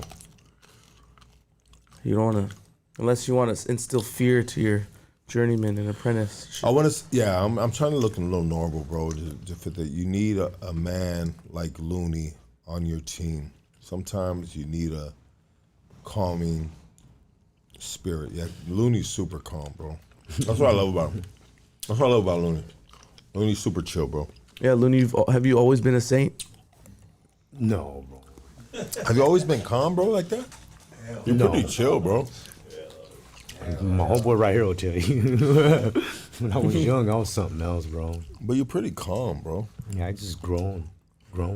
Yeah? Grown to be more mature, man. I was when I was young. Say it again, though? He's mellow now. Yeah, He's mellow battling. now? Oh, yeah. Calm, like, calm. I love that about him, bro. I love that he's chill, bro. Because when I have him here, it's just like he's super easy to have here, bro. Because in this setting, it's hard to have like a lot of people like, say like me. You know what I mean? Like I need calm people here, bro. To like level the playing field. You know what I mean? You know, and when I have him here, I'm just like, and then when he talks to me, bro, he doesn't ever talk to me like he always talks to me like at a level where I just need to like, I need to check myself, bro, and understand that this level exists in regards to like calmness. Because sometimes you're here and you're doing your thing and whoop-de-whoop-whoop, like, but like there's a level that exists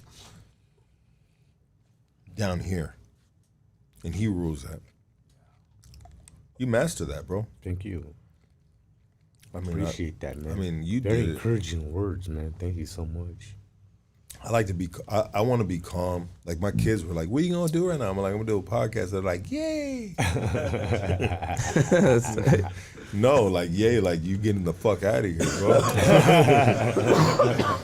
And I took that in. And I was just like, "Damn, bro, that sucks."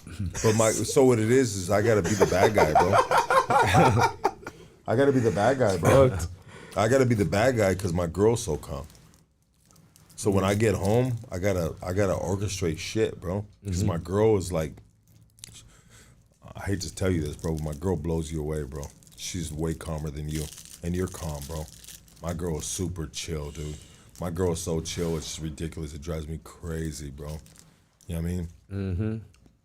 But that gives us balance. But so when I get there, I'm just like, I gotta orchestrate madness sometimes because they're out of control. Mm-hmm. And sometimes they're like disrespecting my girl in a sense, and my girl's so chill to them that they're just like talking to her a little reckless sometimes. Mm-hmm. And I'm just like, man, better cut that shit the fuck out. You know what I mean? Bam, get your ass in the, like I don't spank my kids, I put them in the corner, bro. Right. That's what I do. Right. But if I spank them, bro, you done put me over the top. Right. But my discipline tactic with my kids is corner. They know my hallway like a motherfucker. I got a tiny hallway in this tiny house, and these girls have stood in the corner. Like I do the corner thing, bro. Get in the fucking corner. Mm-hmm. I mean, I don't cuss at them, bro. I don't like to cuss at them. You know what I mean? Get in the corner. Stand there till you get right. Right. And then when you get out the corner, you're going to tell me why you were in the corner. Mm-hmm. You know what I mean? I don't like to spank them because I was spanked as a kid, bro. I was spanked all kinds of ways as a kid, Right. and I don't do that to them, bro. But if I have to spank them, like, it breaks my heart when I spank them because it breaks their heart because they're not used to getting spanked. It really crushes their feelings, bro. Right, yeah. It crushes their feelings, and I feel like a piece of shit, bro, because I spanked them. I put my hands on them, bro. Mm-hmm. But sometimes it's just like a good whack on the booty. I mean, Mm-hmm. you know, and they eat good, bro. So like it's not too much. Like they're like they got meat Can't on their hurt that bone. much. It don't hurt too much. You know what I mean? But I do spank them, bro. I'm a father that spanks their kids, but more corner discipline. Get your ass in the corner. Stay there. Mm-hmm. You're gonna stay there for the rest of the day. Or you're gonna stay there, you know, and they get in the corner, bro.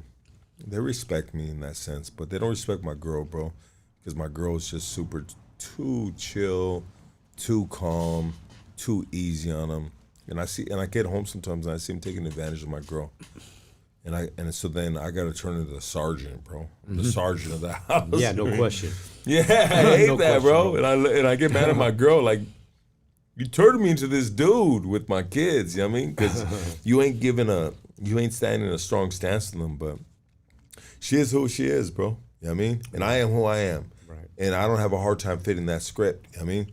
So it works out, you know what I mean? Sometimes I gotta be the bad guy. But I think we've done good here today, guys. Yeah. I think we've had a good conversation here today.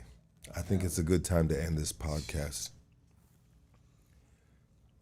Friday night, raining outside. I didn't know what the weather was going to be. I didn't know what our internet was going to be like. Yeah, I was Right? scared too. I was like, "Fuck, it's raining." Yeah, because you know when it It's rains gonna right rain here, harder, it gets all yeah. bad. Yeah, it basically cuts out. The streets get slippery, man. You can call Yeah, look. slip and slide, and Shit, gotta be careful on the freeway off ramps. Yeah. Oh, no, like. Looney, do you think you could pass this test right here?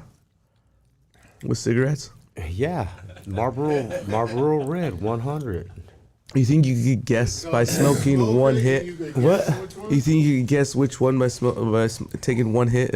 From the other side of the board. Hell no, that's just hard. Wait a minute.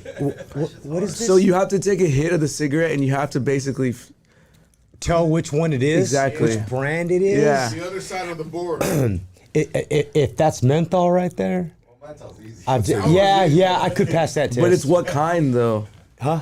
It could be like Camel. If this is Camel Crush, you know. Yeah, I could pass that test, man. I pretty much know. Cigarette connoisseur? No, I just like one brand. What is the brand you like? Marlboro 100s, red label. You said the ones that That's my shit. extra long. Super old school when dudes That's still my smoke shit. cigarettes. When dudes still smoke cigarettes, it's like super old school, bro.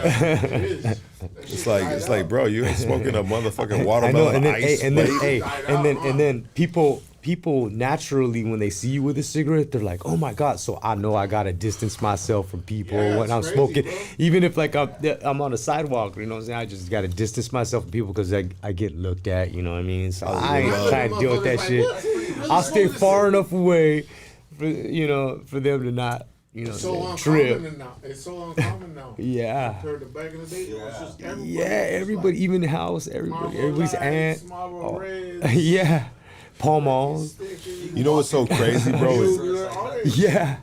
Yeah. Well, let's this is a good conversation. Let's talk about it, bro. Like, restaurants usually have no smoking sections. Right? Yeah. But one side of the restaurants, bro, is smoking, bro. So you still smell that shit, and it's so crazy, dog. To think about that, like no smoking section, but there's still smoking inside this fucking facility. You know what I mean? Right. So you're still getting the secondhand smoke, of course. And I remember as a kid, growing up in the '80s and '90s, Can I light a cigarette? Yeah, absolutely, bro. Yeah. Might as well. Now we talking. Yeah, might as well. Yeah. It's like all this cigarette talk. I mean, it was just it as a kid. It always smelled good to me. I mean, Hey, cuz, remember my mom? Fucking Marble chain Lights. smoker. Chain smoker, bro. Marble Lights. Yeah, My and auntie. then one day she said, Yeah. fucking quit My turkey, auntie bro. smoked Marble Lights, dude. years, bro, and quit turkey. Yeah, I was just talking to my auntie. I love my auntie. Man. Just quit like that. My auntie is a sweet woman. I mean, she loves her family. She loves her family hard. I mean, my auntie is an old school real one. I mean, that's his mom, but it's my auntie. It's my mom's sister. Right. You know what I mean? And for a reason, I've been able to keep a better relationship with my auntie than my mom. You know what I mean? Because my auntie raised boys. You know what I mean? My mom raised sisters and only me, and for some reason, she had a problem with me. You know what I mean? But my auntie used to smoke Marlboro Lights, bro. Chain smoke that shit, man. You know what I mean? Yeah, let me hit that shit, fool. I don't want no more, brother. I just want to take a couple hits. Nowhere, bro. She just quit out of nowhere. I just want to take a couple hits, bro. Yeah, cigarettes are fucking. Done. That's good. Cigarettes are amazing, bro. Cigarettes. Bro, I she hate smoked that for cigarettes are probably so about, bad for you. And 15 cigarettes, years when I was cigarettes in the. Let's be honest, bro. Cigarettes in Hollywood and the back in the day, bro, were so like cool to do. Right. They were so cool to do. You know what I mean? Like if you had a cig in your mouth, you were a cool motherfucker. You know what I mean? It was more of a fashion statement before anything. Right. I mean, Yeah, it was. yeah. And you know one thing that I love about Dave Chappelle is Dave Chappelle still smokes cigarettes on stage and everything. He's one Right. he's one of my favorite comedians right now, next to Cat Williams, right? Do you like comedians? Yeah, you remember you took me to the comedy club and they were clowning on me saying I look like Slim Shady and shit. Yeah. They're like Slim Shady. I see that like Joe Rogan smokes, like he's kind of sober now and he smokes cigars on his podcast. I still can't wrap my mind around the thing about cigars because you can't inhale. No. How do you inhale? How do you not inhale smoke? But have you ever had a $50 cigar? No. That's why. But you Yeah. still don't take it. Yeah, bro. That's why, bro. Like this was smoking $150 cigars. Yeah. Cigars, But but Yeah. anything I smoke with smoke, I need to inhale that shit. So how do you not? It's hard for me to learn to smoke a cigar and not I turned inhale it. green one day on my fucking face because I think you I couldn't inhale like, just a little comprehend. tiny. You blow it How out. don't you And then inhale you just this? I grab a smoked little cigar, tiny bit of it. and I inhaled Yeah. it, fool, and Oh. my face turned green, fool, and I started puking. Yeah, In no, my for sure. backyard, bro, because I inhaled it. Yeah. Anything like I love tobacco and liquor. Tobacco and liquor like goes to me hand in hand, bro. Right. Like even when I'm not smoking, You're thinking about it? no, even when I'm not smoking and then I have a taste of liquor and the liquor is flowing and the conversation is flowing, the spirits are high. The greatest thing that I can do to that environment is add tobacco smoke. Like that puts me in a state of just like ecstasy in a sense. You know what I mean? You know what I mean? Like hard liquor and tobacco goes hand in hand. Let me fix his hair real quick. Hey, what are those new strips that they put in front of their mouth now? Like Know about tobacco those strips, things? or The Zins? Zins. What the fuck are Zins? Bro? It's just pure nicotine. Dude, one time I took one of those, like a high dose one, bro. Instantly was sweating, bro. I got nicotine poisoning, like right there, Heard of dude. those, I was all fucking dizzy and shit. You ever tried American Put 'em in. Spirits? Black? Yeah, American Spirits are dope. Go ahead and smoke, bro. If you want to smoke in here, go and smoke, though. Yeah. I like American Spirits. The bro. black box, though, what is that? Full flavor. Yeah, the Ah, candy, yeah. full flavor. You heard of those Zins, though, look? No, what are they? Smoking like Crazy. a They're Marlboro like a Red. white strip, and you put them in front of your fucking teeth. And it's just pure, yeah. They give you like energy too, and then Yeah. they're like, I think they have nicotine too, right? Yeah, it's just straight nicotine. You've seen these, or Yeah, bro. Like, what the yeah. fuck? Start off with a 3. Those shits are weird, bro. I Yo, see this shit's motherfuckers sick. like, how many you From room? watching it on YouTube, being here live. Oh yeah, it's a whole different experience, huh? Yeah, right. Yeah, I love being here, man. This is my favorite place to be, bro. I love getting called from Lucky, man. Yeah. They are. Yep. Lucky, you know, Big Miguel keeps on saying this. Lucky, give me something good to watch. Last time you had Looney, you gave me the Pacific. Oh, and it was good. Yeah, the Pacific was great. And then let me think of something that's good right now that I watched. You know what I watched? I watched something about James Garfield. It's on Netflix right now, and he was a president for 6 months, and he was assassinated. Oh yeah, you know what I mean, yeah, I seen that. I seen that? I seen like the previews of it on Netflix. Yeah, so on Netflix there's a special about James Garfield, which was the president of the United States for 6 months before he got assassinated. And from what the Netflix special shows, he was a good man. You know what I mean? And I watched it, and he was a good man. And initially, when he got into the presidency race, he was advocating for a different man, some other man. And but back then, he gave such a good speech that they advocated for him, and he ended up winning the presidency without wanting to be there for the presidency. It's called Death by Lightning, I believe. Death by Lightning, thank you. It's called Death by Lightning. Death by Lightning. Death by Lightning. This was good on Netflix right here. And it really shows that fool was an asshole. That's the dude that assassinated Garfield, man. This is Death by Lightning on Netflix was really, really good, guys. I'm gonna watch it tonight. Yeah, it's like a. I'm texting my wife right now, letting her know we're watching that. Yeah, it was like a. I mean, it was a season thing. I mean, you got to watch it in the seasons. You know, I mean, the episodes, which goes by pretty quick, and I really enjoyed that. I mean, I really, really enjoyed that right there.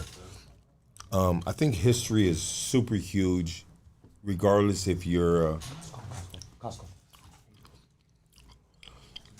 I think American history is huge, bro. I've gotten into American history. It's more interesting. It's not so much like a factor of anything, but it's just interesting as fuck. Because I am like, I fucking love history too, bro. Oh yeah. Oh yeah. It's just like, it doesn't mean shit to this day. Like, it doesn't really change anything. Right. That we're fucking with right now. Yeah. But it is super interesting. It definitely it's like, is. goddamn, this shit really happened. You know? Yeah. So, but imagine this history to our kids of Donald Trump, because that shit gonna be weird as fuck. They're gonna be like, what the hell? Yeah, what the hell? I think we need, regardless of where we stand with politics and everything, I think we need to know the ins and outs of American history. You know what I mean? It doesn't change anything, though. For us. Right. It doesn't change anything for us. Right. Whether we know it or not. Right. You know what I mean? But knowing it is half the battle in regards to understanding the way this country was built. But if we're not part of the battle. We're always part of the battle. We're paying taxes. We're citizens. Yeah, but how much has your life changed? Tremendously. Yeah, right. Tremendously. Right. In regards to my lens, tremendously. My life has changed tremendously in regards to educating myself to history. Right. Yeah, exactly. To your lens. But what I'm saying, like, financially, how you live, what you do every day. You can apply it in different ways. It don't mean shit, bro. Because you're not part of the upper fucking millionaires that are actually. I hear you on that, but it's a start to potentially maybe get there. When you have the mindset of the understanding of how the country was built and the politics and the corruption and everything, you know what I mean? You can have a better understanding of just like what we might be going through in current time, even if it was history. Because it repeats it. Yeah, it repeats itself. You know what I mean? Corruption stronger than ever right now. We can't do anything about it. And if a flood were to come back again, it's so convenient that those billionaires have rockets that can go into space and come back down and land on their own, huh? Billionaires run everything. Isn't that crazy? People, we don't run shit, bro. We could act like we're smart and be like, yeah, we gotta say something. We ain't got no say something. But so say what you're saying is true, which is true. Yeah, saying what you're saying is true, which is true. We don't have no say so, But as long as we're in the know of the history, as long as there's something that's like moving forward to get to that point. Yeah, like if we're in the know of why we don't have a say so, or just back the fuck off and be like, nah, we ain't. Like so many years of my life, I've turned my brain off to reality, and reality is what's really going on now, and which is happening in history, which history repeats itself. Like I have my brain has never worked better in my life now than ever. And why? Because being right here, right now, then just imagine like in 10 seconds you're in a billionaire's house. Yeah. And you're talking to a bunch of billionaires, and you're like, what yeah, the fuck is going on? Yeah, you wouldn't be able to. You wouldn't be able to. You wouldn't be able to comprehend anything. Yeah, you wouldn't be able to. You wouldn't be able to talk to the billionaires because you don't know what you don't know. Because not just that, but it's just like on a different, sicker level. That's just like running shit that's so crazy that you wouldn't even be like, bro, you would really do that? Or that's really like believable? Or like you would really like, what the fuck? Like we would be like out of our fucking head being like, bro, you would really just we'll be in the that dark. shit to rest We'll just be in the, for your own financial. Yeah, we would. Boom, you're gone. We'll be in the dark as long as we allow ourselves to be in the dark. Yeah, PJ. Right. Stupid motherfucker. What is it? He said stupid motherfucker. Bro, I'm not the stupid one with the stupid mustache like that. Who's the real stupid one? Like we really got to strive to like understand something. Strive to understand something that's above our pay grade, right? I mean, like hunting people. Huh? Like hunting people. Hunting Did you people? see that? Yeah. Did you see that news that's article? A real thing for billionaires, bro. What is that? Like hunting real people. Well, first, have you ever seen The Pest with John Leguizamo in the 90s? That movie's hilarious. But yeah, bro, like it's a real thing for like billionaires. They don't want to. yeah, it was happening in Africa. They Look, want to hunt people that are like thriving for their life. Like, where's that motherfucker at? Because we're the most common to be like, fuck this, we'll all hide behind this shit. Or I'll No, go for there, sure. I'll hide, you know what I mean? Animals are done. They're just, that's easy. That's easy to shoot. No, I feel it. On a fucking human. Yeah. Like it's easy to walk outside and step on a cockroach. Yeah. tourists paid $70,000 to shoot. Tourists paid 70,000 euros to shoot innocent people in human safari hunting trips to Sarvaggio with extra charge to kill children. It's just real for billionaires, bro. Like, they really do this, bro. They're out there like, we're the I know, smartest bro. motherfucking animal that's out there. So, hey, I want to hunt the smartest animal out there. Because I'm a billionaire, bro. And I got shit to do it. Process in Italy. That's so vicious. The wealthy That is. Yeah. sniper tourism, as they call it, in Serbia, Bosnia. Right. Hey, so you know what's crazy, bro? Is we don't hear about the war in Ukraine right anymore. now. Yeah, what the fuck, bro? It's not on the news cycle right now. What the fuck? Billions of dollars that are going on. Well, it's not cash. It's not liquid, dog. They're getting them fucking bombs and shit. Why aren't we hearing about the? They're not like, here, throw this money at the army. No, it's not. I guess that helps manufacturers and whoever lives in the Midwest. Whatever, it doesn't fucking. I was thinking about that the other day, bro. That we're not hearing about the war in Ukraine right now. Right. Not enough about it. Well, because Charlie It's crazy how much the media controls the narrative. Right. They make you think a certain way, and Yeah. then they'll be like, hey.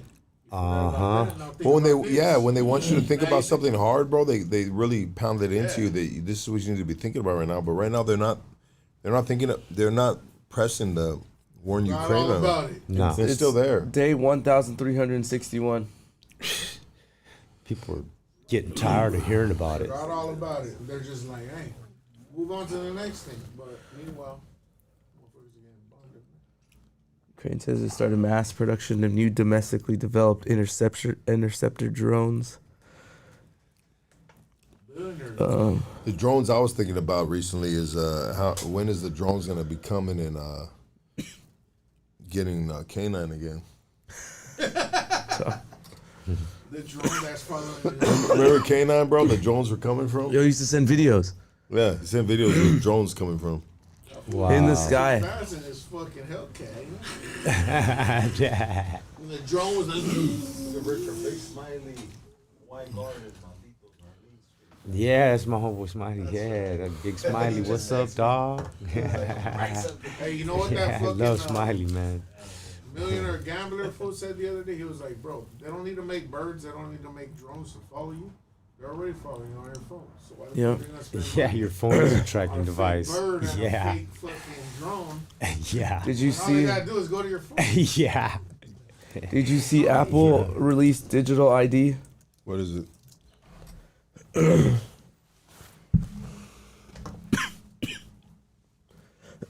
Apple introduced a digital ID, a new way to create and represent an ID in your Apple Wallet.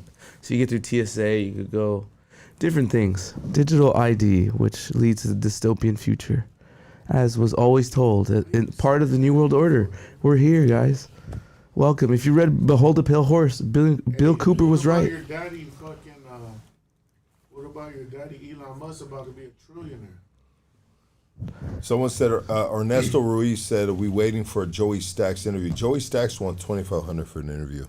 Fuck Joey Stacks. And I don't think Joey Stacks' interview is going to be $2,500 here on Hood Stocks. That fool's too short for that money. Love to have Joey Stacks on there, but I get it. He's in another state. I mean, Listen, Looney, is the midget Sureño still alive? Yeah. Can we get him? Can we get him in here? Yes, that would be that would be sick. That would be sick, huh? I might. That would be hard. I talked to his homeboys. You know what I'm saying, without Yeah. saying their Should be neighborhood or Yeah, his yeah. name. You know what I'm Those saying. are the type of people. But I do talk to his homies. You know what I'm saying. A couple of his homies. You know. But That would be sick. that would be dope to get him in here, though. I definitely would like to get him in here, man.